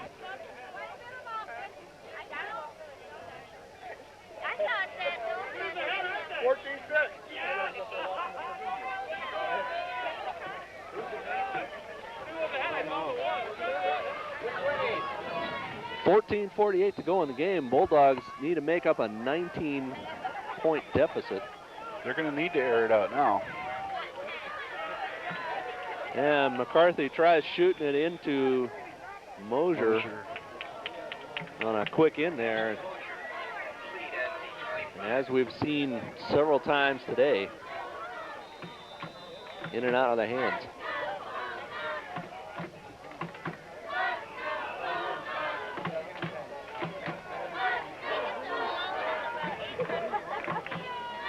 Second and 10 from the 24. 4 wides for the Bulldogs. Out to Mosier again. And Mosier, this has got to be the toughest day we have ever seen Neil Mosier have. Definitely not in the running for Offensive Player of the Week. Mosier doesn't have a catch yet today.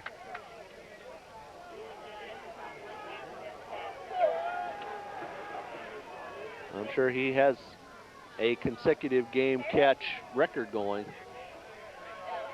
Not sure that's worth putting at risk the whole game, though. High snap to McCarthy. There's another out chance. To Mosier. Mosier pulls this one in, but short of the yardage needed for the first down. They're close, though. They probably have to.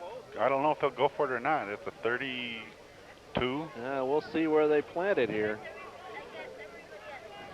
And they're coming up almost 2 yards short.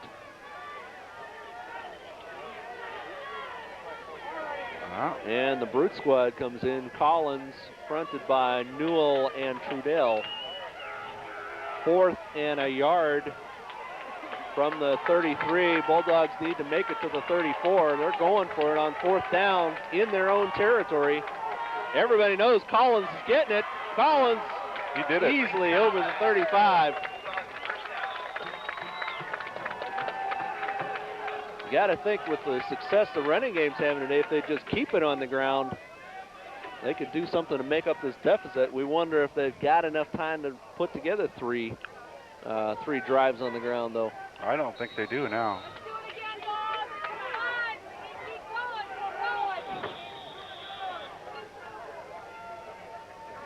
And officials stop the clock here. Ashland's calling a timeout. Ashland timeout. Somebody must have got thirsty. They're bringing the water bottles out for him. All they have to do is look up. Yeah, gee whiz, 26-7, and Ashland is up with 13:46 to go.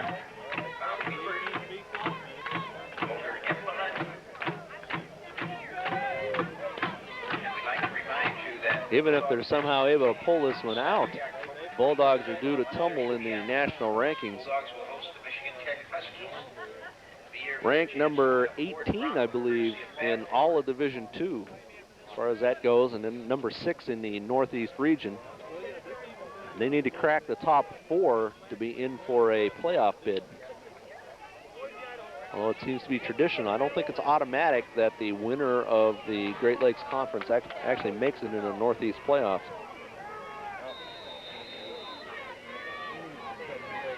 First and 10 from the 37.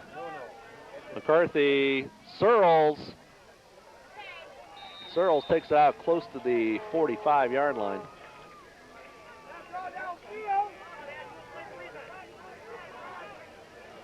Doug Searles' first reception of the day.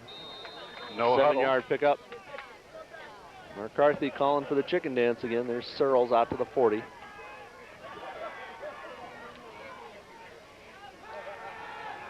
McCarthy looking deep for Coleman, wide open if he can get it. Coleman! Clarence Coleman all the way down the sideline. 55-yard strike to Clarence Coleman. Coleman was 5 yards beyond any Eagle before they started to turn around. Only question was, could he catch up with that pass from McCarthy? Burst the speed by Coleman near the 40-yard line, got him under that, and easily in for the score. Beautiful. So Bransky had no chance. No chance on that one. I think he was expecting Coleman to run across. I believe that's the first attempt they've had at a long one with Coleman today. That's the first time they've tried to get separation on the deep pattern, that's for sure. 26-13. Bulldogs going for 2. And Ashland calls their second timeout, leaves them 1. Bulldogs still have all 3 of theirs. Bulldogs going to try to punch it in here from 3 yards out for a 2-point conversion. 13 points different. Is that a good thing to do? You could do 2 field goals and a touchdown and tie it out. If that makes it 11, though, makes it 11, so a touchdown, a 2-pointer, and a field goal could tie it. But they need to stop the Ashland offense, too. On the near sideline, we see Neil Mosier with his helmet off. Some people not exactly working on him, but definitely talking to him. It looks like he's got a cold pack or a towel. Bulldogs trying for the 2-point conversion. Searles and Coleman on the right. Patterson and Children left. Harris is the lone back. That's Patterson in motion. McCarthy to Childress. Flag. Flag on the play. Pass interference. No reception, but a flag. I think they'll get a chance to try this one again. Defender got there a little too soon. Pass interference in the end zone against the Eagles. Pass interference in the end zone against the Eagles. See where they bring it in. And they're going to move it in close enough to bring the Brute Squad in. Trudell, Newell, and Collins, and a couple of tight ends.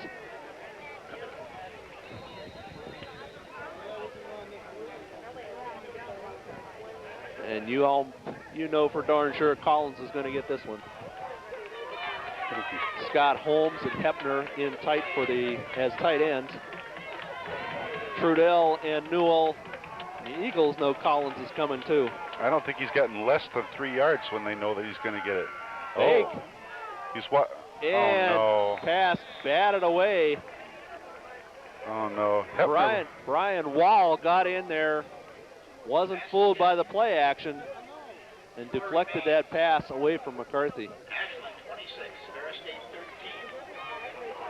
13. Clock stopped with 13:11 to go in the game. Ashland up by 13, 26-13. 13's all over the place. Scott Holmes was open across the middle. A lot of white shirts with big arms up. Not sure McCarthy could have seen anybody through that crowd.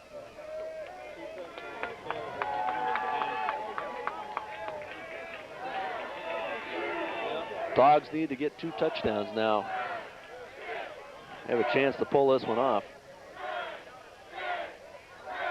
They do have the wind going for them, and the rain has ceased. Not even a mist now. What would help right now is if the Bulldogs could get it down there, pin the Eagles back in their territory. Nice 3 and out would be good. Even better, how about a fumble recovery?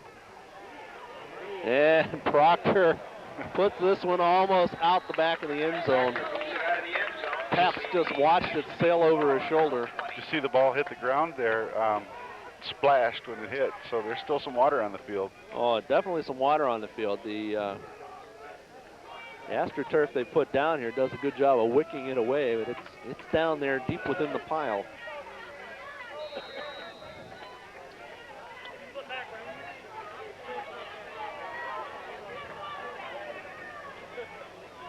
What's the score? Slosser in motion for the Eagles.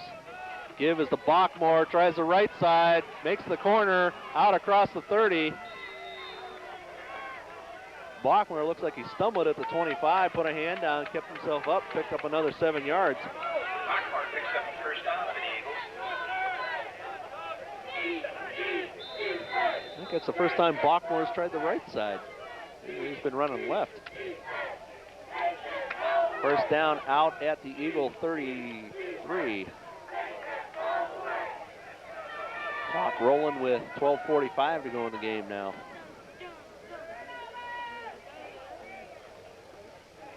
Fake to Bachmore, quick into White. And White took that in with Devin Hutchings draped all over him like a cape. White picks up Ashland. Another 12-yard pickup out to the 45-yard line. They're marking at the 44, but enough for a first down. The Ashland receivers do a good job of getting between the defender and the quarterback. So the defender has to go over their back to get to him. White has been the man so far today. Really, that's his 7th reception of the game. Nobody else has more than 2.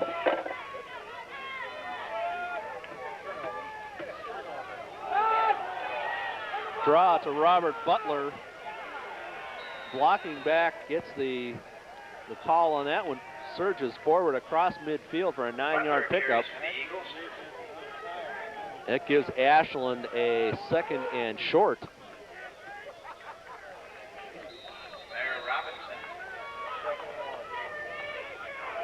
Bulldog defense must be getting a little bit weary. Alvin Greer comes limping off to the right. J.J. Moreland goes back in.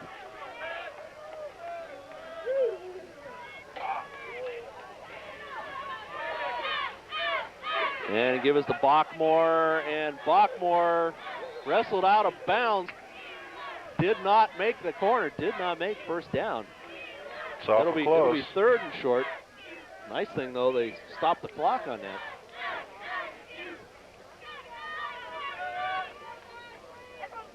Ashland still not convinced this game is out of the reach of the powerful Bulldog offense. Not worried about killing the clock yet.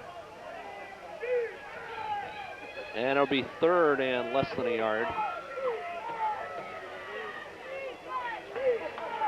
3rd and 1, or less than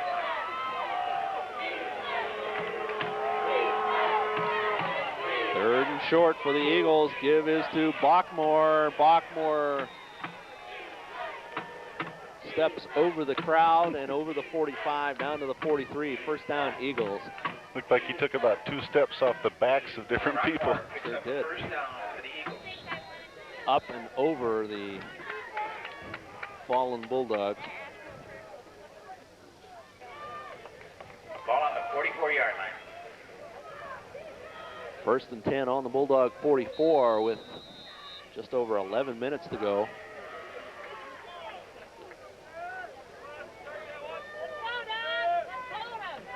clock stopped while the sticks being repositioned. I think they were a yard off the place the ball was marked. Running again now. Deep give to Bachmore. That one looked awkward. He gets tripped up in the backfield. Loss of a couple. Ball carrier. Josh Fricky, number 87, getting in there quick.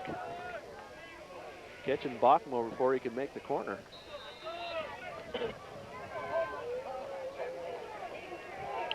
A lot of maroon in there. I don't know. Loss of about 3 on the play. 2nd and 13. 10.5 minutes to go. It's ticking away. Ashland keeping the ball on the ground. It's the way they've been running it. No need to do anything else. Fake to Bachmore. Zeiderveen in. Zeiderveen in on Leopold. Audience is calling for intentional grounding. The only white shirt anywhere near that ball was Jeff Grubich, and he was a good 10 yards away. But no intentional grounding called on the play. I'm inclined to agree with the audience there. I don't think it was close enough to a receiver. And of course, that's a completely non-partial view. No, objectively. Yes, absolutely. Just a very, very objective call on that one. 3rd and 13. Pruitt comes around, takes the pitch for that sweep left. Clothesline in the backfield, but keeps moving. And finally wrestled out after only a 3-yard loss. I don't know if that was Puffer or Zeiderveen that got an arm around his neck. But it was enough for the rest of the Bulldogs to get over on that right side and stop him. It still seemed to take a long time for him to close on him, though. Sure did. 4th and 11, Ashland's going to have to kick. Good enough, and the clock stopped because they ran him out of bounds. Clock stopped just a shade over 10. Keplinger stands in his own territory. Clarence Coleman at his 12 to receive. We'll see what Keplinger does with it. Decent snap. Keplinger tries to keep it away from him, aiming for the far sideline. Oh, he Pabst did a good is job. down there to cover it. And oh my. Pabst went past it. Coleman looked like he was going to pick it up on the bounce. Good thing he knocked it out of bounds, though. Oh, man. Bulldogs are going to have to start this drive from inside their own 10.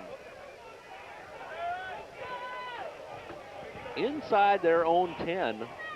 They're going to have about 92 yards to march after this excellent placement punt. Watch this. Just to keep everybody interested. Oh, my goodness. that could have been a tragedy right there. 4 wides in the game for the Bulldogs. 3 on the near side. Quick out and off the chest pads of Clarence Coleman. Not Coleman, too. Dogs and pretzels are down to 50 cents with free cup at the concession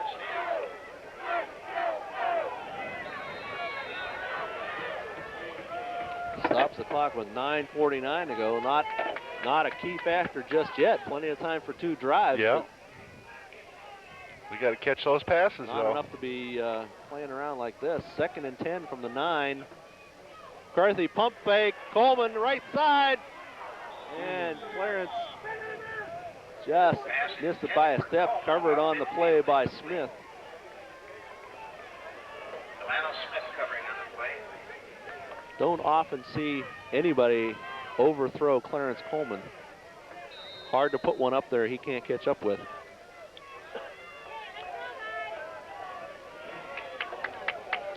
Third and 10 from inside their 10. McCarthy out of the shotgun. And Mo Harris over the middle. Mo carries out across the 15, close to the 20. He needed to make the 20 for a first down. I think he got it.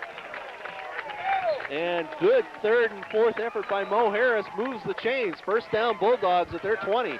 Phew. New set of downs. And Mosier is still on the sidelines. Got Searles and Coleman wide right. Patterson and Childress left. There's a pass out to Childress at the 24. Dropped immediately after the gain by Brock Swanger.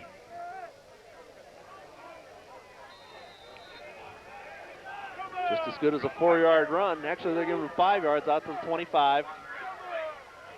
Draw to Harris, and Harris tripped after he crosses the 25. Tripped by Swanger. It'll be 3rd and almost 4.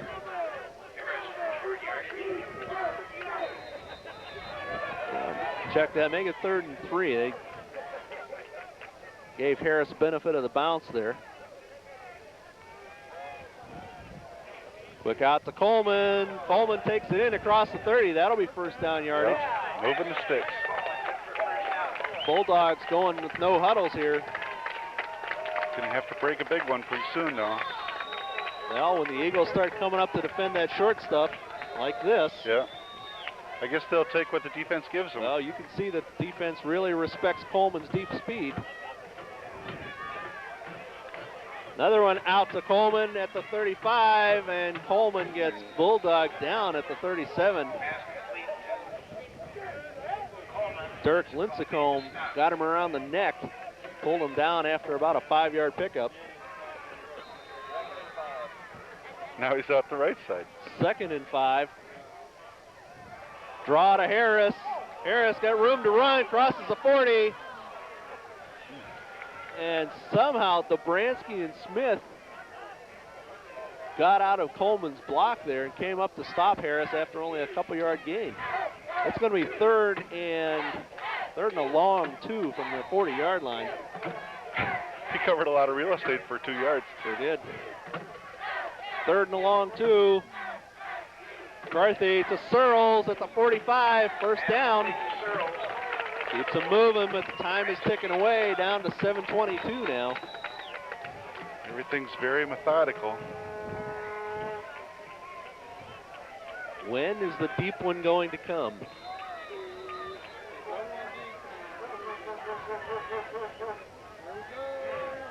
McCarthy now looks deep down the middle. Searles at the Ashland 40.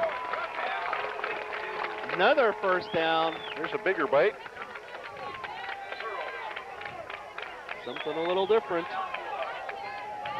Wide open in the middle. Plenty of room there. 3 wides right this time. Patterson in motion. High snap to McCarthy. Out to Coleman at the 32-yard line, and he came down right away with it. It'll be 2nd and 1. But they're moving. Here's one for the end zone. 2nd and 1. They've got Ashland backpedaling. Searles open for a moment at the 15. Had a shot. Looked like the pass was just a little bit behind him, spinning as he tried to catch that. 3rd and 1. Clock stop now on the incomplete with the 6:40. Yeah, that was just a little behind him. He should have hung on to that one. McCarthy rolling left. He's got Coleman at the 20. If it's a catch. Incomplete. Well, it's a catch. Bulldog first down. They're calling for the chains. Got his hands under it. Boy, that was close. I couldn't tell. Sure was. They could have called that a one-hopper, and I don't think I could have argued with it. Yeah, Coleman got underneath that one. 1st and 10 on the Ashland 20. 6:35 left on the clock. Bulldogs got a lot of points to make up, though.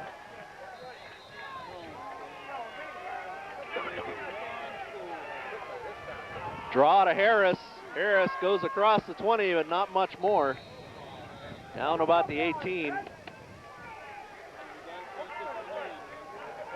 2nd and 8. Robert Giles comes in, extra wide receiver for this next play. Childress comes off. Giles tells McCarthy to play.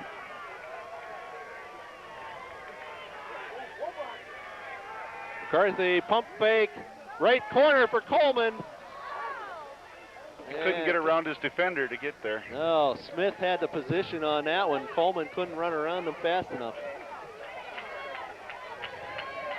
That's a 3rd and a long 9 from the 19-yard line now.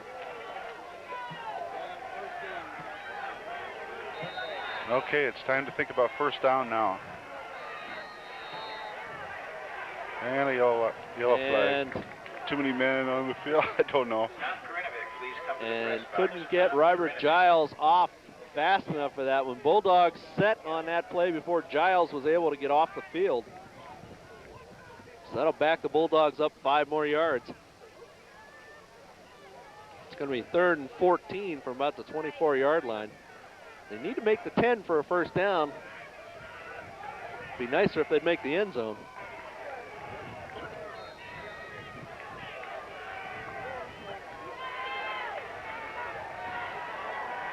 Childress and Patterson left, Searles and Coleman right. Oh, weird looking snap to McCarthy. To Coleman at the toe. He hung on. He hung on. Coleman down at the 1. How on earth did he come down with that? Holy smokes, Clarence Coleman coming up large. Look at this. He's looking like Antonio Freeman here. Oh, jeez. And how did the Eagles not stop that one? Is Collins in now? First and goal, the Brute Squad's in. Collins behind Newell and Trudell. And McCarthy keeps and crosses the line. Touchdown, Bulldogs. Well, we're back in the ball game. Bulldogs close the gap. It's now 26-19 with 5:34 to go in the game. Proctor comes on for the extra point. Bulldogs showing just what they can do. Worked it down the field very quickly with the no-huddle offense. Proctor in for the extra point. And he closes the gap to 6. Touchdown wins it. 5:34 to go in the game. Bulldogs pulled to within 6. It's 26-20 Ashland. Very impressive drive on the part of the Bulldogs. Clarence Coleman coming up large. 4 nice catches, 3 of them with a high difficulty rating, including that one down there at the 1, and also that one he scooped off the ground at the 20 for a first down. It was 86 yards through the air on that drive. 92 yards total, 86 through the air.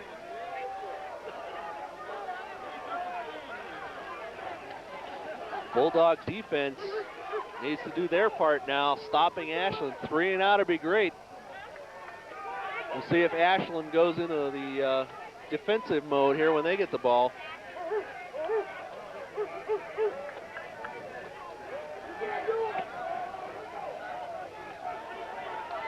Even if they don't score, they can chew a lot of time off the clock that the Bulldogs don't really have to spare.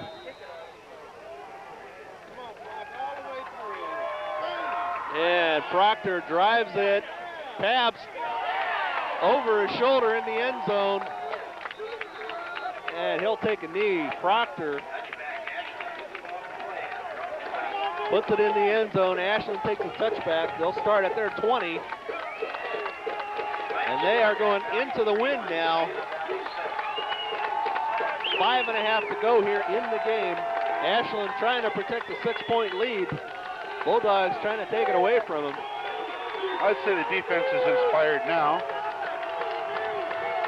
Well, they got to be thinking the offense is finally pulling their weight. Yep.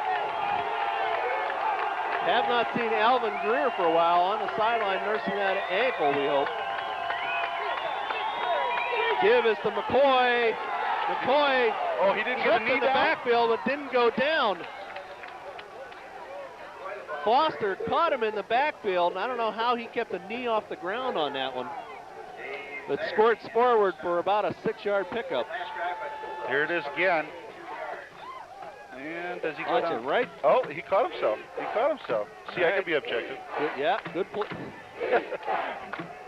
In retrospect, we can be objective. 2nd and 4 from the 26. 2 wides left. And batted away. Screen pass batted away by Jeff Puffer. One more play. The clock stops. Incomplete pass. Stops the clock with 4:46. 3rd and 4. You got a pop. Crunch time now for the Bulldog defense. Biggest play of the game so far. Here's their chance. Plenty of time left on the clock. Back split behind Leopold. Leopold draw to Butler. Wrapped up for a loss. Dropped for a 1-yard loss. Looks like Morris and Ridling. There's plenty of And time. William Foster in the backfield.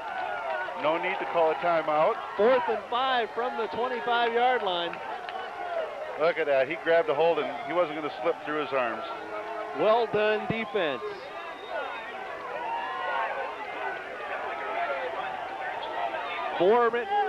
Coming down on the 4-minute mark here. Keplinger to punt. Coleman standing at his 40. One hopper to Keplinger. Lousy punt. Watch the bounce though. Decent bounce. Oh yeah, nice bounce for the Bulldogs. Rolls dead at their 49. Bulldogs will have just under 4 minutes to go 51 yards in for a score. And to win.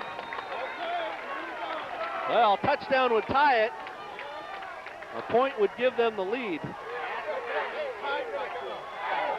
And the Bulldogs aren't worried about covering the spread today. They'd just like to get out of here with a win.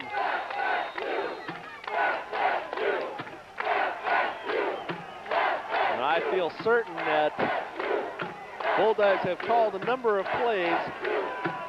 They come right from the sideline out into formation, no huddle.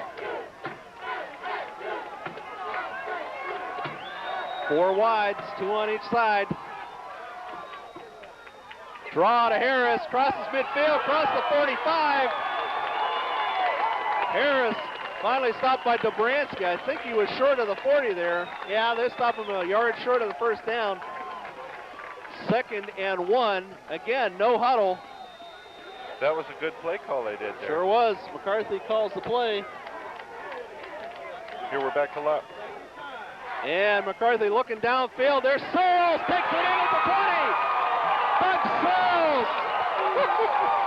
Big time catch for Doug Searles down there. Dropped by Allie Gross at the 15. Yeah, now they better slow down so they can eat up some clock. 3.5 minutes to go, 15 yards. That would give the Bulldogs They the tie. They can take their huddles and everything else now. Draw to Harris again, dances across the 10. 2nd and 5 from the Ashland 10. Clock continues to roll now. They don't have to worry about the runs not stopping the clock. We got 3 minutes to go. Ashland only has 1 timeout left. Bulldogs have all 3.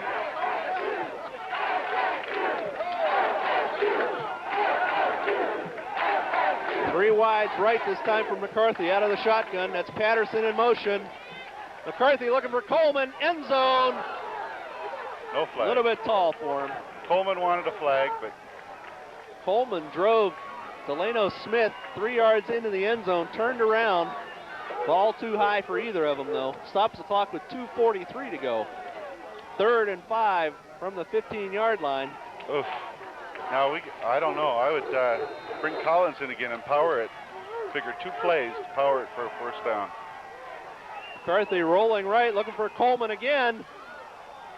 And Coleman slipped in the end zone there. Coleman and Smith both slipped in the end zone. Now it's 4th and 5. What do you do? 2:39 to go in the game, and the Bulldogs call a timeout. Bulldogs call a timeout. now, McCarthy comes to the near side, talks it over. If we'd kicked the extra point a while back instead of going for the 2, we could kick the field goal now and only be a field goal away from winning. Mathematically correct. It would be 21-26. Absolutely. The offense is still in. The kicking squad is staying on the side. McCarthy just finding out what play they want from him on 4th and 5. Bulldogs need to make it to the 5 for the first down. 4th and 5 from the 10. Bulldogs are going to go for it. Knowing the touchdown gives them the tie. With just over 2.5 here to go in the game. Lots of time. Lots of time. Coleman at the 5. Should be first down. Definitely a catch. We'll see the mark. We can't see.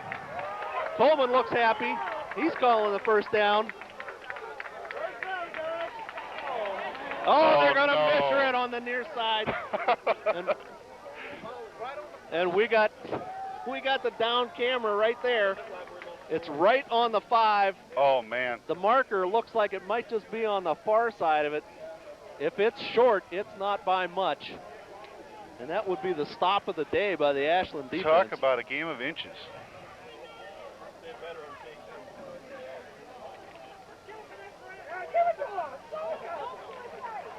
And we should know by the reaction of the players. Oh, no. Oh, geez. Oh, no. No words necessary.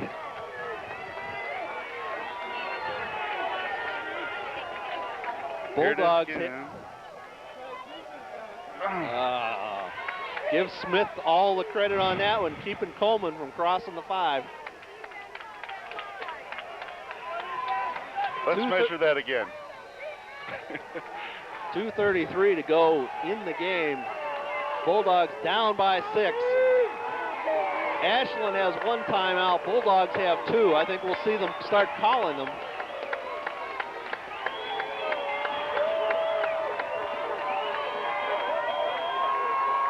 Give is to McCoy, and McCoy goes nowhere. Maybe a yard across the 5. And Bulldogs take their second timeout, stopping the clock with 2:26.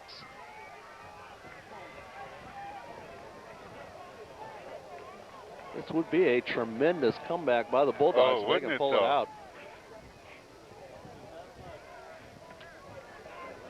Giving McCoy credit for a yard on that play. To come back and win this on homecoming against one of the tougher teams they're going to see this year. And it doesn't get any easier. They'll drop into if they lose, they'll drop into a first place tie with Ashland and Northwood.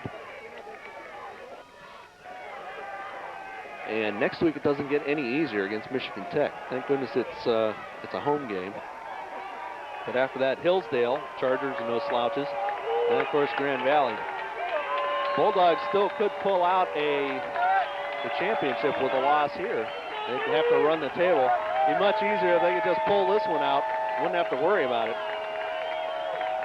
2nd and 9. It's staying on the ground. Give is to McCoy. McCoy wrestled down from behind, but not until he crosses the 10.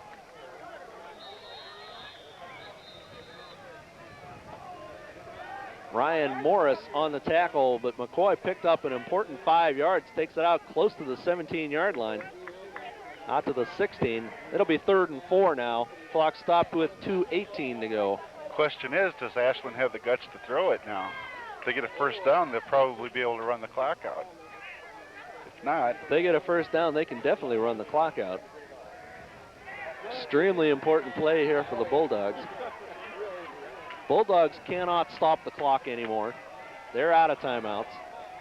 If they have to punt, Bulldogs are going to end up with good field position again about midfield. I'd be suspecting that this deep in Ashland territory, the Bulldogs would go for the block. This is where it has to happen. And everybody in a burgundy shirt out there knows it too.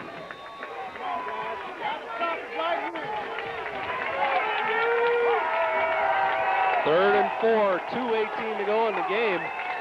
This could practically ice it if Ashland gets a first down here. Deep, and Leopold keeps, and he is stopped short. He did not make the 15. Leopold did not make the 15. Ryan Hodges, are they saying he made it? No, he's short of it. Hard to see down there in front of the crowd. Check this down camera view of it. No, he did not make the 15. He's short by 2 A yards. yard short, Hodges and Pearson. Clock continues to run now, though. He did not get out of bounds. They did not have to move the chain, so the clock is still rolling. It's down close to a minute and a half now. They'll take the penalty. And they do. They let the play clock run out, take the 5-yard penalty. They will punt. Line of scrimmage will be their 9-yard line. 1:32 in the game to go. Keplinger will punt from his end zone. Clarence Coleman stands at the Ashland 40. He's the only Bulldog back there. Special teams, they've got the block squad on there, all the fast guys. Remember, Larry Newsom almost blocked one in the first half. Good They're snap. setting up a return. No, yeah, I think he's running time off the clock. They're going to take a safety. He's just dancing around. Well, that's fine. Keplinger takes all that time off the clock.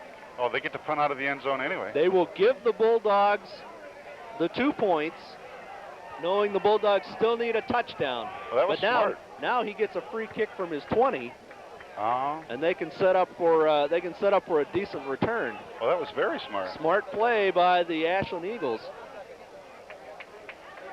We can appreciate the strategy, if not the actual play itself. Bulldogs will get the ball back with a shade over a minute. It's down to 1:23 right now. Down by 4. But that makes them nice and easy because all they have to do is take it in for the touchdown, and they got the win. Well, they just bought themselves 20 yards. And they don't have to worry about it trying to be blocked either.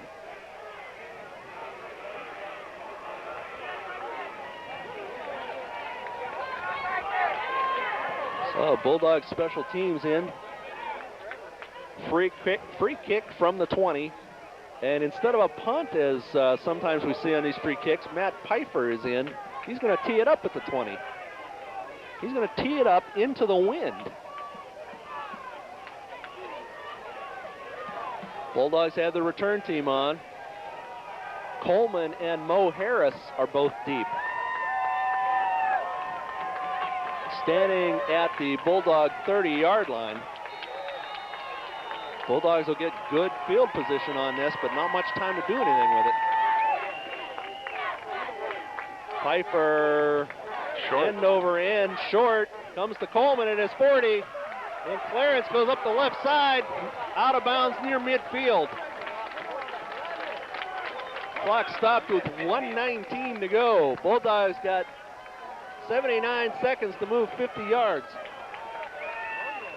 I'd say they can afford to run it about once. Cannot stop the clock at all.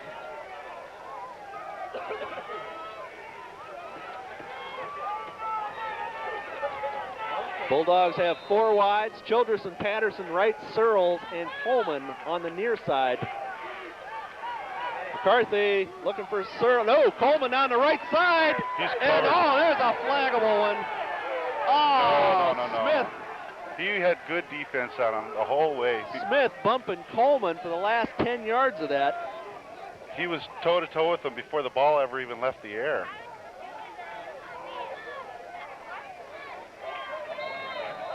Don't see too many guys ever running step for step with Clarence Coleman, do you? No. 2nd and 10, McCarthy rolling right. Searles open at the 30. Does he make the sideline? No, they keep him in. Plenty of time. We're still over a minute.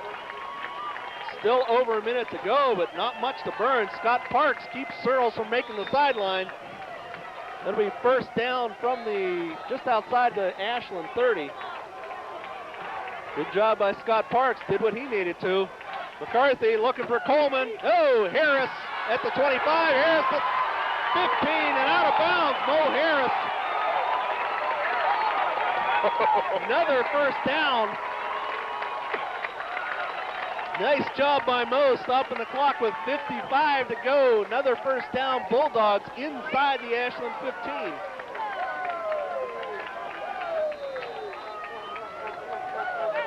Might have been able to put his shoulder down and get a couple more yards, but right now the time is more important. There's plenty of room to throw yet. McCarthy over the middle. Searles at the 7. Not enough for a first down. Clock rolling, 45 to go. 2nd and 2. They need to make it across the 5. No panic here. They're doing fine. Rolling right. Coleman and Searles both open. McCarthy takes it out. McCarthy gets a first down, out of bounds, 25 seconds to go. McCarthy. He did get the first down, didn't he? It sure looked like it. Looked like he made it inside the 5. Oh, yeah. Oh, they're going to measure this one again. It's the same place they measured it last time. Well, put that ball down so we can see where the spot is here. Odds are we ought to get it this time. I think McCarthy wasn't struggling. He picked his spot where he wanted to go out. That shouldn't be a problem.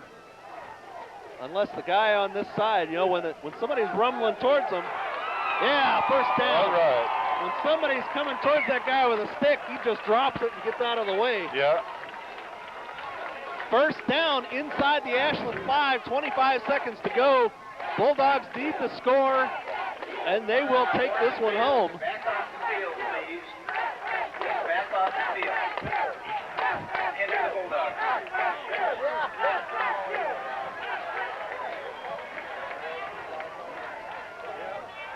Oofta. Coleman, Oh, my goodness, in and out of the hands of Coleman, almost picked out of the air by Smith. Oof. Holy smokes, good thing that only took 3 seconds. Took 3 seconds, but I think shaved about 10 years off of Jeff Pierce's life. 2nd and goal from the 5, 22 seconds to go. McCarthy rolling left, he's got wide open Coleman. Oh! Clarence Coleman off the hands and the face mask. How can he make such a great catch earlier in the game and drop this one? I don't know. I thought McCarthy was going to keep that one and head So for did the I. sticks himself. I think he could have made it. 3rd and goal from inside the 5, 18 seconds to go. Watch this again. Look, nobody's in front of him. Oh, a little high for him. And Ashland calls their final timeout. Good. We could use some time to regroup here. Bulldogs are going to get 2 more cracks at scoring from the 5. Field goal won't do it. They need the touchdown.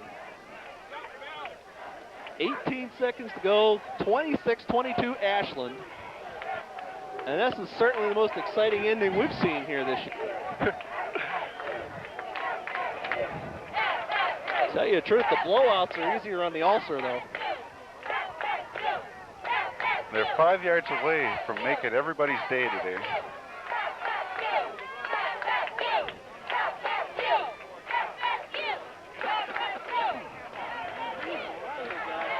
Okay, 3rd and goal. McCarthy puts Harris, Searles, and Coleman left. Patterson and Childress on the right. McCarthy rolling left, looking for clearance. Trouble. He's free now. McCarthy into the end zone. Oh, no. Intercepted by Ashland. Intercepted.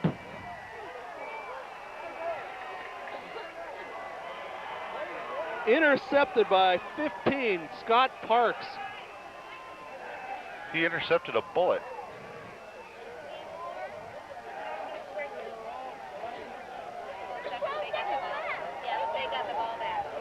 Watch this again. There's no pressure if you there. Can stand it. Who was he throwing to? I don't know who that was aimed at. Sure looked like it was Scott Parks. But that gives Ashland the ball here with 12 seconds to go. Nothing the Bulldogs can do to stop the clock. Leopold, in all likelihood, is going to take a knee here. And that'll be it. While we got this little lull, I'd like to thank Joe Gorby and the Sports Information Office for sending us all the stats. And, of course, the whole Cable 7 crew appreciates you tuning in to watch the homecoming game. Hope you enjoyed the broadcast, if not the outcome of the game. And as the clock ticks away, there goes first place. Bulldogs now in a first place tie with Ashland and Northwood with 4-1 records. They have 5-1 records in the conference. Time runs out at the end of the game. Ashland takes the homecoming game here, 26-22. Thanks for joining us, and we'll see you next week with the Michigan Tech game.